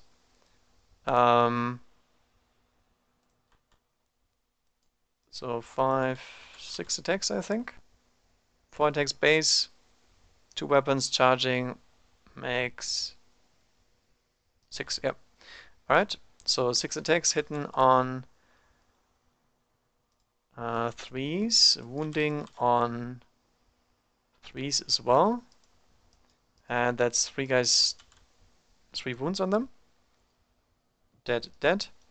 Then on initiative 6, I believe, the Klevex and the Autark will go. Actually, I have to check if they all have plasma grenades. Whoop. Looks like Drazar does not have plasma grenades. Okay, that sucks. So he doesn't get his initiative here. That's bad. And the other guys do not have it either. So the only guy that actually can go is the freaking Autark. But that's okay because he has the heat lens or whatever it's called. Nah, not heat lens. You know what I'm saying. The laser lens. There we go. The heat lens is a melter gun. Laser lens is AP3 melee strength +3, so he's strength 6 at the moment. And he has 5 attacks on the charge. And he misses pretty badly, but he wounds on 2s. And they are dead. Bloop, instant killed, because they are just toughness 3. So in this case, it didn't even matter if the guys got slowed down too much. They are already fine, as is. Okay, consolidating. 4 inches. I'm just gonna hide the Autark best as he can. They don't really have anything to do. Probably gonna try to assassinate that squad back here, but other than that, Dress has to be up front, but not too far. Consolidating all that stuff. Assault moving the Wind Rider.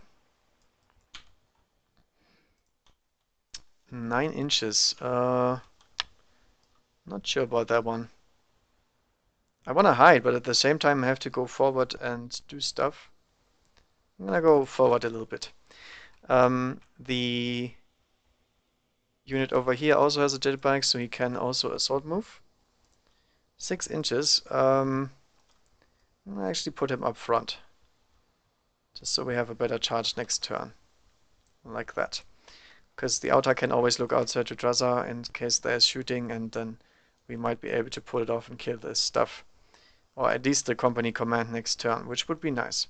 Okay, that is it for turn 3. Now full Phenom Pain is active, just in case we need it. I'm just afraid I'm not gonna get much Pain with strength 7, strength 8, and strength 10 walking around, but we will see. What do we start with? So these guys here are useless because they can't accept, they don't have any orders anymore, so they might as well advance and do their job for the Emperor. These guys here don't have much targets to speak of, but they can turn around with the autocannon and just fire the Incubi. That's what everything else does anyway. So we might as well fire everything we have, because that's what Incubi are made for. Whoops.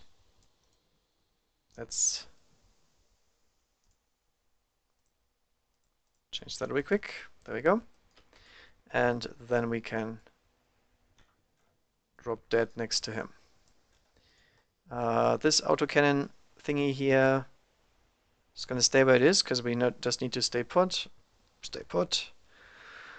Stay put, because it's heavy weapons. And then I believe the command squad is kind of not happy with their position. So they're all gonna move 6 inches this way, because they're kind of not really... They don't really want to die. Not today. Let's go over here, over here, and over here. And the only guy leaving them behind is the engineer, who's gonna do his job for the Emperor and actually try to hold off the horde of Incubi. And I think that's all my movement. I need to move my Basilisk, meep. And I need to move the Basilisk here. No, actually, I'm gonna fire right into there. What does the Manticore wanna fire at? The Venom? Or... Nah, I think it needs to fire here. Whoa. To this direction. Yep, that seems the best way. Okay, that's it. So we're gonna start with the ordering. Ordering the Basilisk to... do we need to... we don't actually need to ignore cover. I'm just gonna order pinning. Pinning onto these guys. With both shots, by the way. No split firing here. They understand. And we're gonna fire the big blast next. Let's try to clip the autark as well. Boom. Direct line of sight. Also, a spotter is in range, so we can twin link this, but we don't have to. That's all of them and the Wind Rider. Wind Rider can't jink because he's not even targeted. Wait. It's barrage, so we have to fire this one. I'm gonna twin link that one because it goes off, and that is exactly a direct hit again. So we can... Nope, that's not what I'm trying to do here. There we go. So we can put it wherever we want to. Do I want to clip this one? Just for lul? I'm gonna clip this one here so he can't jink. There we go. So 5 hits on the unit, winning them on 2s. Or removing them on 2s in this case. And they're all toast. Blub, blub, blub, blub, blub, blub, blub. No fee, no pain, nothing. Removing him on a 2. Removed. And the Venom is penetrated on a 2 and has a 5+ flicker field. Nope. So does it go boom? It does go boom because it's open topped and I don't have any AP, but that doesn't help. So how far does it go boom? 6 inches. Can't hurt anything else. So we have 5 dudes inside. And they all get wounded on 3s. I can go to the saves first because it doesn't really matter in what order. So 1 save made and then also fee no pain. Nah, 3 guys die. Yeah, I mean 1 is not a blaster. Nice, not a blaster died. Blub blub blub. And then they disembark, whoop, right here. Taking the test, they're fine, and taking the snap firing test, also fine. Okay, so they can fire, but they're kind of out of position now because they lost their transport, which is exactly why I put the blast over there. All right, Basilisk has spoken. Next unit of Basilisk. Both shots into this unit because it doesn't. Anything else doesn't really matter. Whoa. All right, order is understood because only on a double 6 we cannot understand. We also have direct line of sight and, in addition, spotter nearby. You're gonna try to hit here. Why? Because Dresser has a 2+ armor save, and we don't want to give the unit that armor save. So we're gonna try to snap some Inky by instead. Right, so first shot goes over 5 inches. Nah, that's gonna hit the Klavex and then Drazahar. I don't think... Or Drazahar. There we go, that's fine. So direct hit on the first shot. And the second one is gonna flip over and miss, so we twin linked. Nice. So we can pull it over a little bit, so we have 5 hits on the next shot. So that is 4, 5, 9. Winning them on 2s with strength 9. Ouch. Rerolling once. Alright, and now we remove some Inky by, because they only have 3+ armor saves, so we have 1, 2, and then look out, sir. Look out, sir. Whoops, he's dead. But the rest is gonna go on... No, actually not. These two have to go on him because he's closer. And then the rest goes on Jassar. Damn it. So no lookout shenanigans here. He also takes a wound to the face because Eternal Warrior prevents him from dying, but does not help him with his Pheno Pain. He still is not gonna get that because it's instant death. Okay. That is the Incubi unit, as usual. We also have heavy bolt systems that miss, and the other one can't fire because it doesn't have any line of sight. And then we have the last pistol in his face. Hits. Doesn't wound. Preferred enemy. No, doesn't help. Alright. Command squad is gonna run, I guess. Because we don't want any orders otherwise, or do we? I mean, we have 2 orders here. Yeah, I'm gonna run. And they understand. The other unit is also gonna run. They also understand. So how far? 6 and 5. Oh, why is this engine here running? Coward. This engine here is going this way. He's gonna tank that. No problem. Then this squad, I guess, has to move a little bit into this direction as well.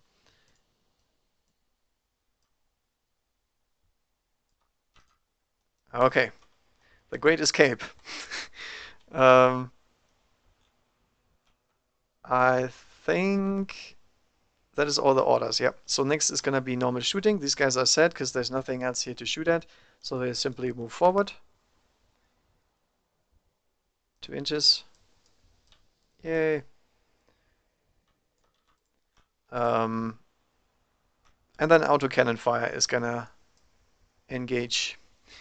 We have 6 shots from the guys here into the Adressa, obviously.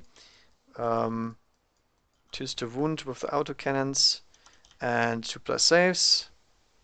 And I'm gonna let him tank all of this because there's no point on lookout saying to the Autar because he gets instant killed immediately, and that's bad. He has the only weapon that can hurt these vehicles very well. This autocannon here into him, the normal one. Preferred enemy. 1 hit. 1 wound. Nothing. Then the twin linked one. Twin linked. Nothing. This one here into him. Normal one. One hit. One wound. One save. Rapid firing last gun. Yeah, take this. One. No, actually no wound because they are now toughness 4 since Drazar is toughness 4. Next autocannon. One hit. One wound. One save. And the twin-linked autocannon. Whoops. Just one reroll, but it misses anyway. And then this one wounds on a 2 with a 2+ save. Whoa, that was close, but he's still fine. Also a rapid firing last gun. Taka taka. Come on. Okay, one hit. One wound. And he's fine. Okay, we have that one, that one, that one, that one. These guys here will fire into the Venom. The Venom is gonna jink, because it doesn't want to die now. One hit. One pen. Jink. Nope, no jink. Does it explode? It does not, but it's immobilized, and that's as good as dead, because it can't jink anymore. So immo Venom. And obviously also jinking, but I know that. Okay, these guys can't hurt the Venom because they don't have any shooting that can do that. And then we have one last autocannon team inside of here, which cannot see Drazar though. No, can't see anything. No, that's all I have. All right, so leadership test on these guys here. Oh no, actually they're fearless. Never mind. Fearless because of Drazar. Pretty sure he is fearless. He is tanking a lot of damage there. That was really nasty. Oh, actually, I have to fire the Manticore. What I'm saying. Huh. I still have a Manticore to fire. Yeah, these guys are still alive, so I still have to fire it. Okay, so Manticore is gonna go for the Lonely Venom there with 2 rockets. It has a direct line of sight and a artillery spotter, so that's one hit. And there's another hit. Boom, boom. It's auto penetration, no read to roll. Obviously, the Venom was gonna jink.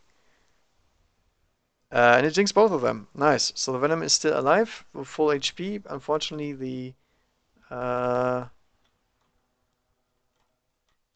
Splinter won't do much next, but they're fine. Okay. Heavy Bolter is in range, so 3 Heavy Bolter shots. Taka taka. No, come on. No, nothing. Has to snap fire. Do we want to charge with the engines here? I don't think so. It's a little bit too reckless, I think. No, that's everything. I don't have anything left that could fire here, I think. All the autocannons did fire. Alright, so next turn, Dark Eldar. Turn 4 it is, so these guys have to come in, since they can't hide anymore. And now we have a bunch of flesh outside that we can actually shoot, which is nice for the Venom, because that's all the Venom likes to do. So let's put it right in front. See where it's ends up. Oh, 8 inches back. I mean, it's still in range, but I want my blaster. Yes, my blaster's still in range. Nice. So that blaster can do some work, maybe. And I'm gonna drop this Venom back here.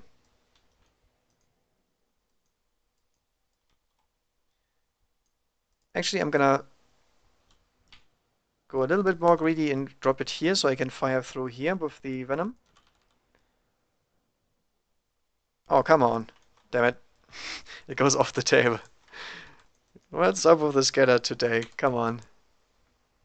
I get to place it, so it's back here. Oh, feels bad, man. Somehow these Venoms do not want to stay in any risky position whatsoever. I need to, like a targeting relay or something. Yeah, whatever.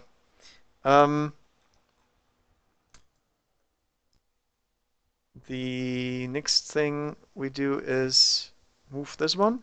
What's inside of here? Is this normal dudes? Yeah, it's normal dudes.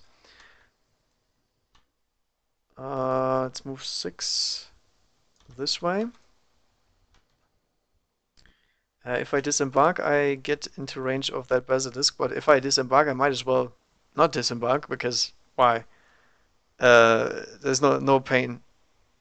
Nah, nah, I don't think it is any use here disembarking, because my dudes are so weak in terms of shooting. If I disembark here, I can shoot the command squad, but I believe the command squad is toast anyway because of the autark. Nah, I'll stay inside of my venom. If I learn something, then stay inside of your venom. It's not a good idea to leave it at any point if we don't have to. And then we have some blasters here that can peek out there because they don't see anything here, I believe. Yeah, they have no line of sight to anything back there, so the Trueborn will move this way and try to remove that Taurox. Okay. This is still jinking. This one is not jinking. This is jinking. And that's it. Okay. Movement back here. Autark is gonna go whoop and try to annihilate those command units because he's part of that unit. He's in currency. Okay. Jaza probably has to take out this engines here because he's only strength 5 at the moment and he's not really that good. I mean, it's turn 4, right? Do we have fuse charge now? Nice, so he's strength 6 on the charge. In that case, we can actually send him after the Basilisk instead. I believe that's a good idea. Alright, let's do it. The best thing is he's gonna get Rampage against that because there's 2 Basilisk in one squad and he's just 1. So maximum Rampage right here. Alright. I think that's all the movement I have though, because there's not much left here. And let's open fire. First of all, we're gonna fire the autark into the Engineer squad with the Shuriken catapult. I believe it's twin linked. Actually, he would hit on 2s anyway. Whoops. Wounding on 3s. That's 2 wounds. One of them rending, so the Engineer is actually toast, unless he look outstairs, which he does. Successfully. And then the other one he's going to take to the face, and he's fine with his 3+ save. Okay. This Venom here is going to open fire into the second command squad, because I don't have a dedicated assault unit hunting them this turn.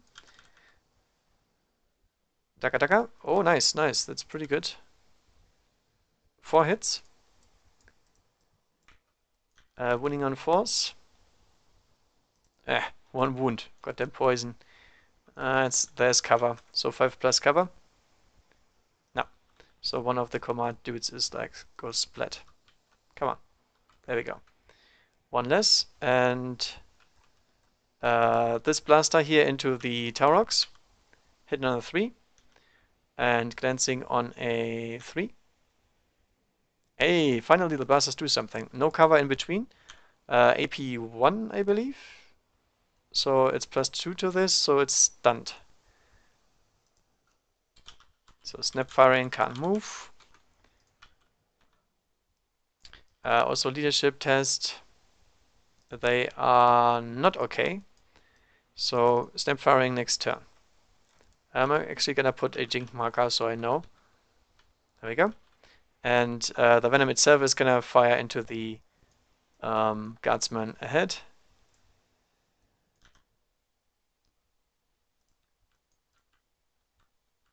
Pretty average rolling. Winning on 4s. And that is 1, 2, 3, 4, 5, 6 guys dead.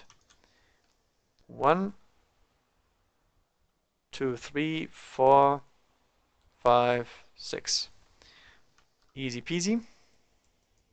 And that was actually a pretty good job. Then these 2 blasters into the Taurox as well, because I don't have anything else to shoot at pretty much. Yeah, why not? Hitting on 3s and glancing on 2s with a 5+ cover from models and so on, and +2 to the result. It is weapon destroyed. So it is down to 1. And autocannon down. Okay, so it's pretty much neutered because it can't fire anything. The guys inside will snap fire. That's good. So that one is out of the race and we fine with that. And then we go back over here, looking what we want to shoot here. The blaster into the basilisk with the lucky shot. Doesn't hit. God damn it. Not so lucky shot. And then the venom as usual in the into the command squad. Actually, we can see them below that Taurox wheel there. 1 hit. God damn it. 1 wound. 1 cover save. Okay. Do I have anything else left? Does Doza even have any grenades that he can throw? I believe I just looked it up and he does not have anything on him that is ranged. Nope, that looks like nothing to me. Okay, that is it for shooting then. We're gonna have to flat out back here to come closer. And that is all we can do with the Venom party. Okay, declaring the assault with the Autark. We have the engines here. We have 1, 2, 3 rapid firing. And obviously the dude back here, rerolling once. Hey, 1 hit. No wound. Okay. So distance, he's automatically in. Dip. And then Jaza is gonna charge here as well. He's in with like 12. It's completely overdoing it. And that is all I can charge, I guess. So gonna declare a challenge here. Engines here is gonna accept. It's gonna be the hero that nobody wants. And he's gonna take the impact hit. And he survives. Okay. Then the Autark is gonna go for his 5 attacks. Hitting on 3s. 1 miss. Wounding on 2s. And that's him dead, because he does not get an armor save against that, because it's AP3 on the charge. And then 2 goons also die. The command squad is gonna pie in 3 inches at the initiative step. Come on. The model is gigantic, like, this is the model. They can't make it into combat, so they fail. That is not passed. So he's gonna try to overrun them, which he probably will. Yeah, he overruns them. And that is 1 company command squad down. Unfortunately not the Warlord, but it is 1 down. 2-inch consolidate for the Autark. He's like, I'm gonna hide next to the thing that tries to fire at me. So they can't actually target me with the Basilisk. Alright, so Draza going next. He's gonna get his Rampage. Nice, 3 additional attacks. So he has 4 base, 5 on the charge, 3 additional attacks from Rampage. And he's gonna go 2-handed, obviously, because he needs his strength. He's base strength 4, bringing him up to 5 with his single blade demiclaves, and also +1 for having Furious Charge. Alright, hitting on 3s. Don't miss. He missed a little bit. And then he glances on 4s, because they are 10 in the back. That's not that good, but we have 1 pen here. It is also open-topped, and it's AP2, so +2 to the result. And that's kaboom. How far? 6 inches. Oh, a big explosion here. It's gonna hit the Manticore in the back, glancing on the 6. No. The engine's here. Yes. And he's dead. Himself. No. And Basilisk, I guess. No. And Basilisk. Yes. Yeah, I don't think it's in range. Is it? No, it's out of range. Okay, never mind. So that one goes boom, and the other one takes a glance. So it goes down to 2 hope points. So he did something, I guess. Now he's in direct line of sight of the Basilisk, but it's okay. He has Eternal Warrior and he still has 2 wounds. I guess he can, or he might be able to survive this after all. Okay.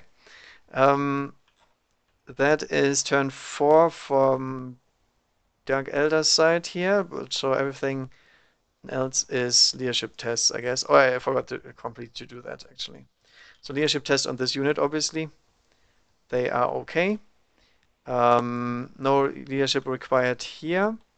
No leadership required here. And these guys already failed their test. Okay, so that's it for shooting and so on. I filled out this guy. Yeah. The Basilisk can fire directly at him, yeah. No problem. Unfortunately, they can for some reason. He just can't fire right here because he's then gonna target himself. Other than that, if he uses direct fire, he can. If not, he cannot. If you fire indirectly, you have the minimal range. Okay, what do we do? That's the question here. Obviously, the Manticore is gonna try to go somewhere else. No, you never consolidate against vehicles, no matter what. And the vehicle squadron isn't even dead. So if anything, um, he would get to pie in. But since he's not locked in combat with them, I don't think he gets a pie in move. Maybe he does. Not sure. Let's say he gets a pie in move. I'm not sure on that one, but he can consolidate ever. That does not work against vehicles unless it was a secondary charge and the primary was a normal unit. All right. Yeah, I'm not sure what to do here because we have one single command squad walking around here. It's the guy with the cane, so we can still order some stuff. But that guy here is a little bit worrisome. We have to remove him, and that guy is also very worrisome. We also have to remove him, but we can't move since we have autocannons. So yeah, not sure about that one. I think I want to disembark here. Yeah, I think so. So these guys here will disembark because they're snap firing anyway. They might as well disembark. That thing is not going anywhere.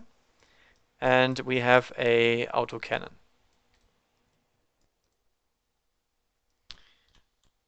So we're gonna disembark 6 inches to here. Try to eliminate that autark on the bike. Let's actually put the sergeant up front so we can get his pistol into range. We need every pistol we can get at this point. These guys will try to get rid of the venom because it's already unable to jink. This one here can open fire here. This one here can open fire here or here, has both options. And these guys here, I'm not sure. I probably have to charge him, to be honest, because if he gets the charge, he gets his +3 strength and everything, and I don't like that. If he does not get the charge, what does he have then? Does he have anything considering AP? Laser lens is strength user, AP3 always. Okay. So he would get to wound me on 4s and not on 2s and then instant kill me. I don't know. I think it's the better choice to attack in this case. And this freaking Manticore is annoying me. So assume these guys would be standing right here, but I can't move there because this is the model due to the rocket poking out. That Basilisk here can still fire, but it's a little bit dangerous. We don't have engine seers anymore, so we can't split fire these. So these have to shoot at the same target. I guess we can fire in here. Pivot, pivot. Yeah, whatever. You know they are targeting the back here. That's fine. Do they have line of sight though? Nope. Not at all. But that's okay, they're not in their minimal range anyway. Okay, I guess that's everything I can do. I'm gonna order these guys here to first rank, second rank fire. Come on. They do not understand, but they have a box caster, so we can try again. And we got it. Nice. So we have 1, 2, 3, 4, 5, 6 guys. 6. Rapid firing, first rank, second rank fire, and the last pistol. Let's go. Show them what you're made of. They're not within 6 inches, so no preferred enemy here. That's a cocked one, that's also a cocked one.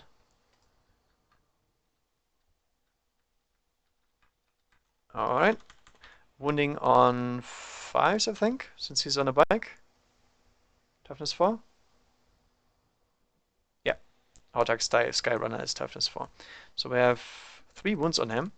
3 plus armor saves. Nice. Failed 1, so he's down to 2 wounds. And then also we have the autocannon. No, nothing. Absolutely nothing. These guys here are pretty useless. They can still see him though, and they can fire, I guess. So we have 4 shots from them. I still have a second order. I'm gonna order myself no second rank. No, I can't do that and charge. I can only choose one of each. I'm gonna target these guys and say they go first rank, second rank as well. Oh, and they fail, so they can't do it. So they just shoot with normal shots. Nice. So very good shooting. 4 hits, 1 wound, 1 cocked die, 1 pass. Okay, so he's still good. I guess next I'm gonna fire the rest of the stuff here. So Manticore first is gonna fire one last time its last rockets. 1 single shot, god damn it, onto this Venom. The Venom is gonna jink because it does not ignore cover at the moment. Boom shakalaka, and it hits him because it can't see him. It's auto penetrating, so 4 plus. He's fine. Okay, so Venom is still jinking, but does not get annihilated in the blast. That's good. Next is the heavy bolter. Taka taka. Nothing. And these guys can't hurt that thing anyway. There's no point in shooting. Then the Basilisk, both on the Venom back here. He's also gonna jink. Looks stupid, but it will kill him if he doesn't jink, so have to be very careful with that. Lucky him though, he is the only one that I do not get twin-linked against because he's too far away. Lucky him, I still hit. Okay, so 1 hit on him, glancing on a 1, jink, nope, penetrating hit, shaken. Okay, that doesn't matter anyway, so get 1 whole point off, but it is jinking anyway, so might as well try it. We snap fire anyway. Nothing lost there. These guys here will fire into the Venom here. It's gonna jink as well. Actually, I'm gonna fire the Chimera first. So Chimera is gonna go first with the pew pew laser, glancing on 4s. Nothing. And then the heavy bolter. 3 hits. 1 pen. Goes through. What happens? Nothing. It's just shaken. Alright. Well, they're refusing to die as always. That's what Venoms do. So we can still fire the rest of the autocannons. So, autocannons. As usual. But preferred enemy. That's a cocked one, unfortunately. 1 hit. Nothing. What else do we fire? This autocannon here would fire into the Autark, I think. Because we need to whittle him down. So, autocannon inside. Rerolling. 1 hit, 1 wound, 1 3 up. And he takes it to the face and he's instant killed. Splat. No Eternal Warrior for him. And that is his story. Then this one is going to fire the vehicle's autocannon into Drazar. Twinning. Winning him another 2. And 2+ save. Oh, almost. He's fine. I guess I fired the Basilisk. Might as well. Fire in the hole. What can go wrong, right? We can't spot because... Can we spot from here? No. We're not in range for spotting. Actually, it's 18. We are in range for spotting with this command. Yep. Can they see him? Yes, they can. Alright, so 1 spotting, 1 last time. Hey, we hit. Nice. So we don't kill ourselves. That's good. 1 wound, 2+ save, because it's only AP3. And the heavy bolters, 1 hit, 1 wound. He's fine. Alright. So Drazar is going strong. No wounds on him. And I don't have anything else that can shoot him this turn. But we still have this one here that doesn't have a weapon, but this one here has a weapon and a team inside that can fire the Venom. The Venom cannot jink. 2 hits with the autocannon, and it's toast. Oh, no, it does have flicker fields. No flickering there. It is toast, indeed. Nerp. But it survived a very long time. I have to admit, I did not expect something to live that long that comes in on turn 2. But I hit it very well, and then it didn't immobilize itself, lucky enough. So we're fine there. Okay, we have one more group here that can fire at the Venom. So we have the autocannon on top with a pen, and it's dead. Damn it. It does not explode, it's simply immobilized. So pinning check. They are not okay, because it's normal Cabalites in here. And they will disembark within 3 inches of the hole. Not the blaster, please, but everything else can go in front.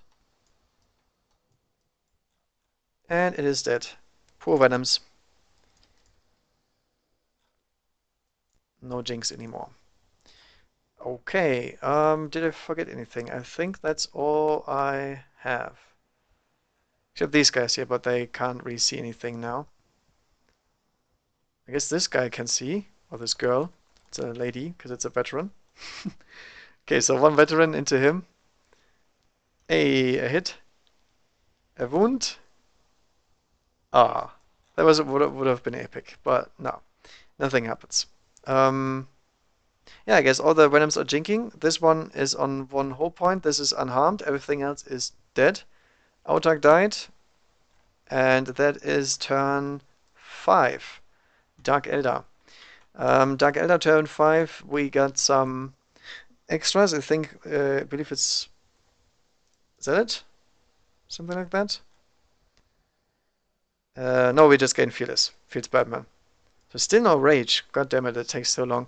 But at least, I mean, Fearless is not bad, so I don't have to take these tests every time I'm disembarking, because once they're pinned, they're pretty much useless. So we get there. Alright, so Venom is gonna advance over here. Yep. And we're gonna disembark the blaster guys this time. Okay, so 4 inches. Let's go over there.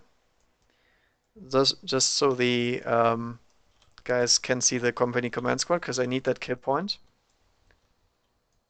And we have a little nice blaster to instant kill him. And this one can fire into these guys just for lul, because it's snap firing anyway. And then this guy with the whatever you call that in English on him. I think he's gonna go for the next guys here. This one is useless, it can't fire any more rockets, so he's gonna go for these guys next. Try to kill them off. That Venom is dead. That Venom is dead. That Venom here can still move. If we move 6, we're out of range for the blaster, so we might as well move another 6 to here. Still jinking.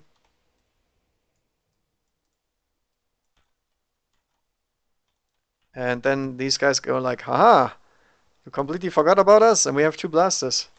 We're gonna peek out and try to kill that Chimera this turn, because I still need to get rid of all these vehicles. Alright, that is all I have, so we're gonna start with the blasters into the Chimera front. Unfortunately, one misses, but this one penetrates, +2 to this. That's a immobilize.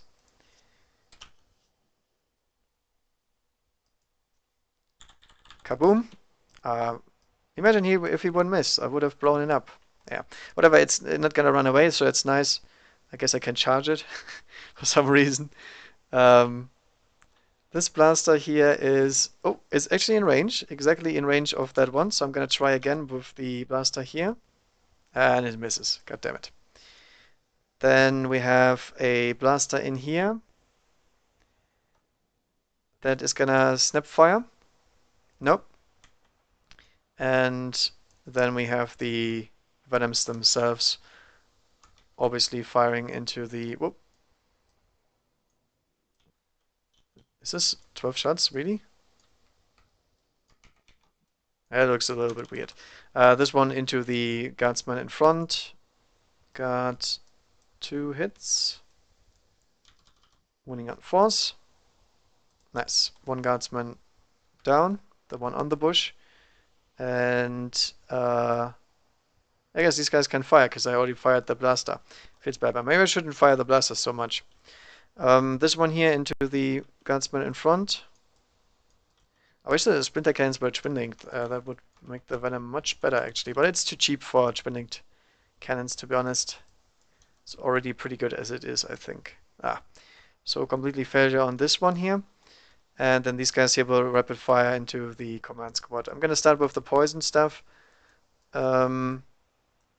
Simply because this guy can instant kill the company commander. So we have 4 guys. Getting 8 shots. Hitting on 3s. Oh, very solid. Winning on 4s. Also very solid. That one's cocked though. And that's a bunch of dead people. So we have 1, 2, and then he can look out there once. Which he passes, so 1, 2, 3. And then he has to take 5+ in 1 saves. And he only takes 1 wound, okay. So company commander still going strong. But then comes the blaster. That hits. That wounds. And blasts his head off. Boom. Alright, so that is Warlord kill. And that Warlord is still walking around, so that's another point for them. And I think that's all my shooting. I don't have much else to shoot here. Yep. So Drazar is gonna go for his 1-man army rampage here. He's automatically in because it's obviously not very far. He is rampaging again because I chose to charge the right squad. Nice. He gets his 4 base, 5 on the charge, 3 with rampage. Unfortunately, he does not have rage yet, but I'm working on it. Nice, all hits, and he glances on force. Alright, so that is 3 explosions, 3 pens. Open topped. That's 1 explosion, 1 immobilize, and 1 stunned. How far does it explode? 3 inches. It's gonna hit him, wounds him, doesn't hurt him. The side of the manticore, no. So it's dead. And this one is also wrecked because he has 2 pens with immobilize and everything, and then the other 2 from here. So that one is down as well. Mere. Everything except that one is dead from Drazar raging here. Okay, nice. So pretty much destroyed most of the Imperial Guard army here. Very few that is left. But it's still somewhat combat effective because all of the stuff here is pretty much half dead. So the Manticore is gonna go for the uh, for the for the drive-by pretty much.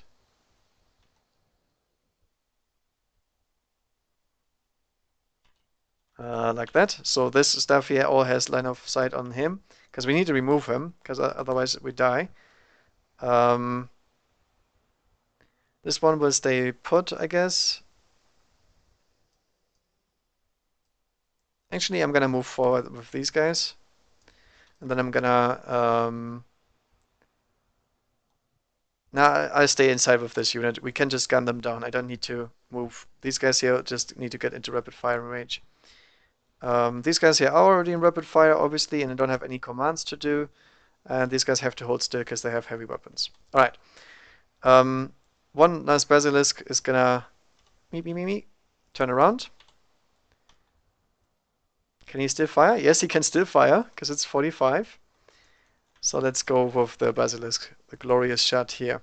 This time, unfortunately, no twin linked, so he might kill himself here. Probably. Yep, he hits himself and he hits Drazar as well. Wounding on a 2 with a 2+ save, which he tanks. And then the basilisk is gonna hurt itself on a 1 with ordnance. Yes.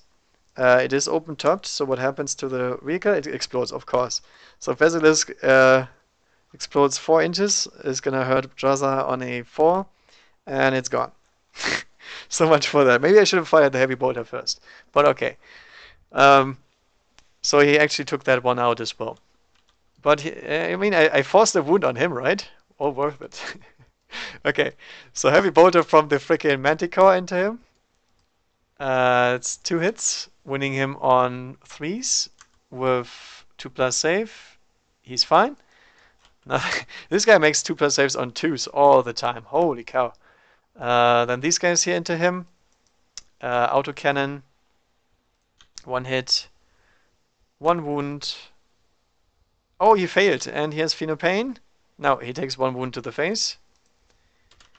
About time too. Holy cow. No. Wait, stay here, Manticore. So nothing from the dust gun. And then the twinning turret on top. Forced to hit. 2 hits, winning on 2s. 2+ save. And that's it. I think he's dead. But he has a Phenopain because he's toughness 4, I think. Let me see. Because he's some kind of buff incubi. Yep, there we go. So he still gets his Phenopain, even though everything else would have been insta-killed. Nah, he's dead. Okay. I think he did his job, though. He killed the entire vehicle squadron and the engines here in one go. So that's pretty good. But he is dead, so that is Warlord in the end. These guys here will rapid fire into the Cabalite Warriors. That's a bunch of shots. Ugh, only 2 hits though. Winning on 4s. And 1 dead unless he makes his Phenopain. Ah, damn it. They assassinated the blaster. 1 blaster less. And this Chimera here. Now these guys here will fire into the Troopborn. Taka taka. 1 hit. God damn it. 1 wound. And 1 save. Troopborn are fine. So I'll open fire with the Chimera, I guess. So Chimera going next. Taka taka. 2 hits. 1 wound. And 1 death. No Phenopain because it's instant killing. And then the heavy bolter. 1 hit. 1 wound. 1 Phenopain. Okay. Next thing is the autocannon inside is gonna fire. Autocannon teams are gonna fire at the Venom. The Venom is gonna jink. We just keep the jink marker there for all game apparently. Taka, 1 hit only, 1 pen, and it's dead. Okay, does it explode? No. Okay, so Venom down. Might as well turn them around at this point. There's no real difference here. That one is also dead. This one is the only one alive here. Okay. So this team fired, did not fire. So these guys here can fire next into the Capelites. One hit with the autocannon, no wound, and one shot with the nope. Two shots with the autocannon into that lonely dude because he has a blaster and I don't like blasters. And he's dead. Maybe. Nah, he might get cover here. So 5 up, cover. Bam, he's dead. Instant killed, no Pheno pain. Do I have anything else here? Oh yeah, these guys here, obviously. These guys here don't have anything else to do. The autocannon can open fire. Taka taka. 2 shots. 1 wound. 1 death. No Pheno pain, and that was just a cover save.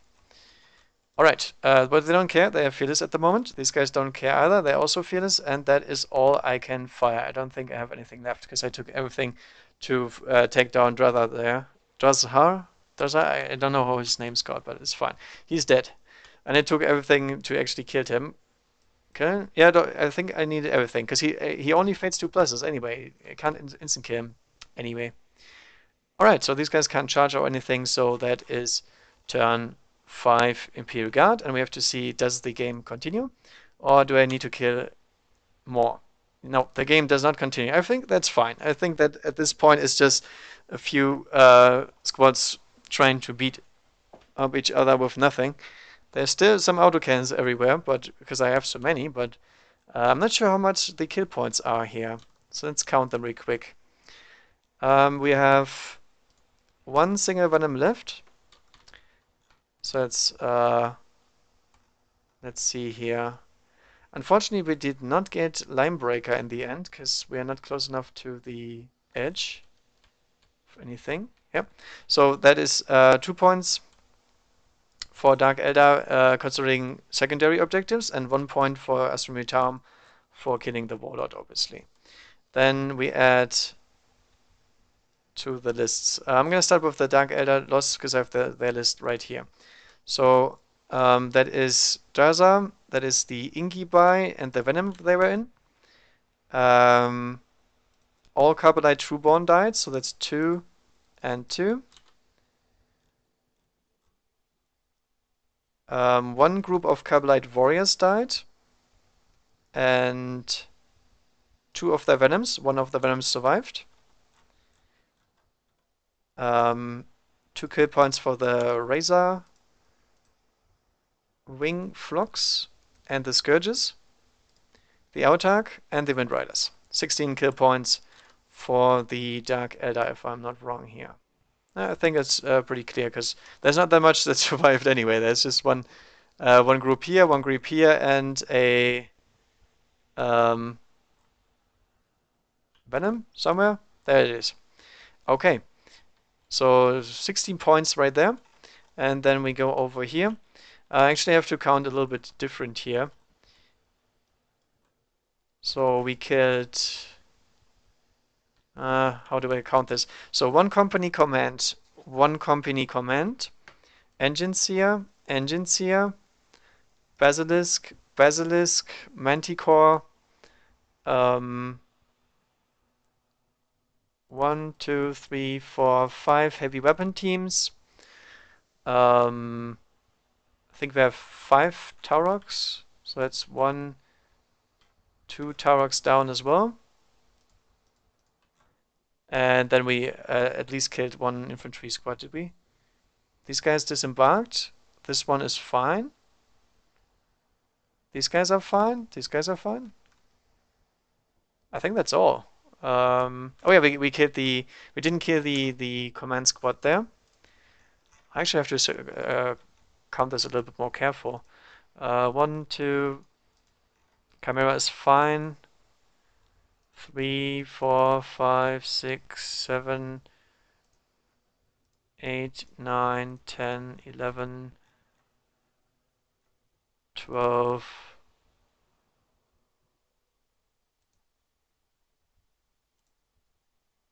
No, I miscounted. The reason is there is still stuff inside of this. I counted these guys as dead, but they're not dead yet. Actually, they survived a very long time considering they were inside of these transports. So the infantry did not die. This is the platoon command that did not die, and we have two weapon teams that survived. So we have it's counted right. So Basilisk, company command, Engine Seer, Manticore. That's 6. 7 for the other company command, 8, 9 for the Tarogs, and 3 for that, for the heavy weapons, so it's 12.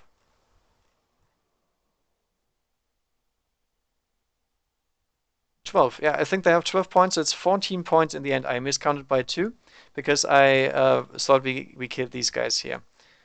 Yeah, I counted the Basilisk right. I just took 1 kill point, but I have 2 squads of Basilisks there and a Manticore, so it's 3 kill points in total.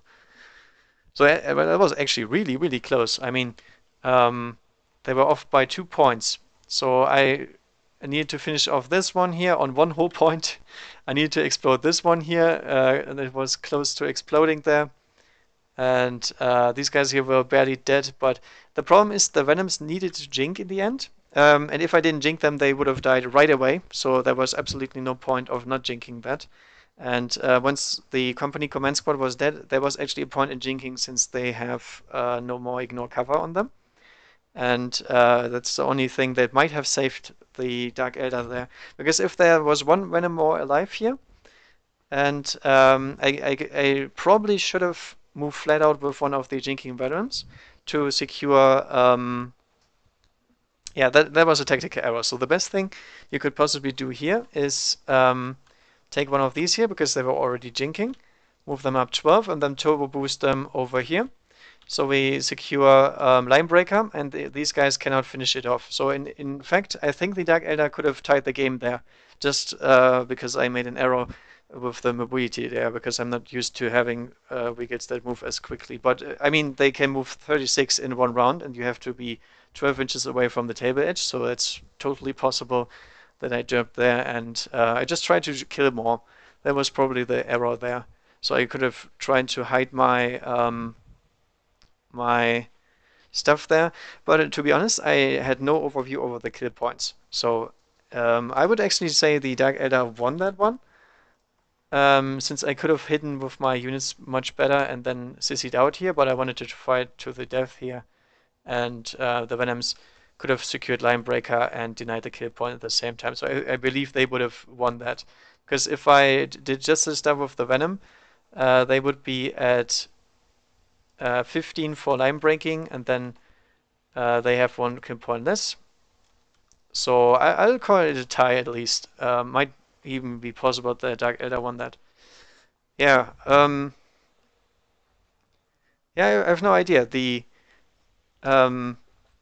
I have no idea if I did a tactical error at the beginning there. I think the Razor Wings still had to go, because if I did not put them on the board, or if I kept them back too far, the artillery would have had more choices to shoot at the Incubi and the Autark, and if they would have died in that turn, the game was probably over, because the Razor Wings would have never been able to destroy the artillery pieces or anything there, and the Autark was mobile enough to bring the Incubi in, because they made the charge exactly on the inch. They needed 8 inches through terrain, so that is a 6-inch charge that they barely made with the Autark. Otherwise, the Incubi wouldn't have made it into close combat. And you saw what happened to them next turn, so it was actually really clutch that they survived, and the Razorwings simply just died as a distraction there. I think that was okay. There was a lot of pawns to just die as a distraction, but I mean, you're playing against Imperial Guard. You're going to lose half of your army, and then the last third is going to mob the entire Imperial Guard army up once they're close enough. We also got really, really unlucky with the scatter there, with the blasters. That was not as expected, I think. There was like 7 and 9-inch scatters, and I had 1 direct hit. That's all. There are 2 mishaps, 1 coming in back. The good thing was nobody destroyed. That would have hurt even more, but I mean, was still not optimal. Although I think if they lost the first turn, that would have been very, very bad. I mean, then the reserve rolls probably would have wiped them off the board before the game could start. So their first turn there was very clutch for the Dark Eldar, and also this side, I think, because if you're looking at this side here, over here, there's barely anything where you can hide. I think this side is way better in terms of hiding than this one, because there's more open ground here where you can still fire. So, yeah. Yeah, I mean, the Waller trade was really important. I love this strategy table. I think it's really, really powerful against these kind of lists that rely on reserves or initiative. And the Dark Eldar rely on both. So having strategy always pays off, and getting the reroll with the combined arms even more. That's why I like uh, about both lists, that they actually have objective secure and so on. I mean, it was a kill point game. In the objective game, I think the Dark Elder had a little bit more of the upper hand. But if I didn't brute force my way up to the front, I think.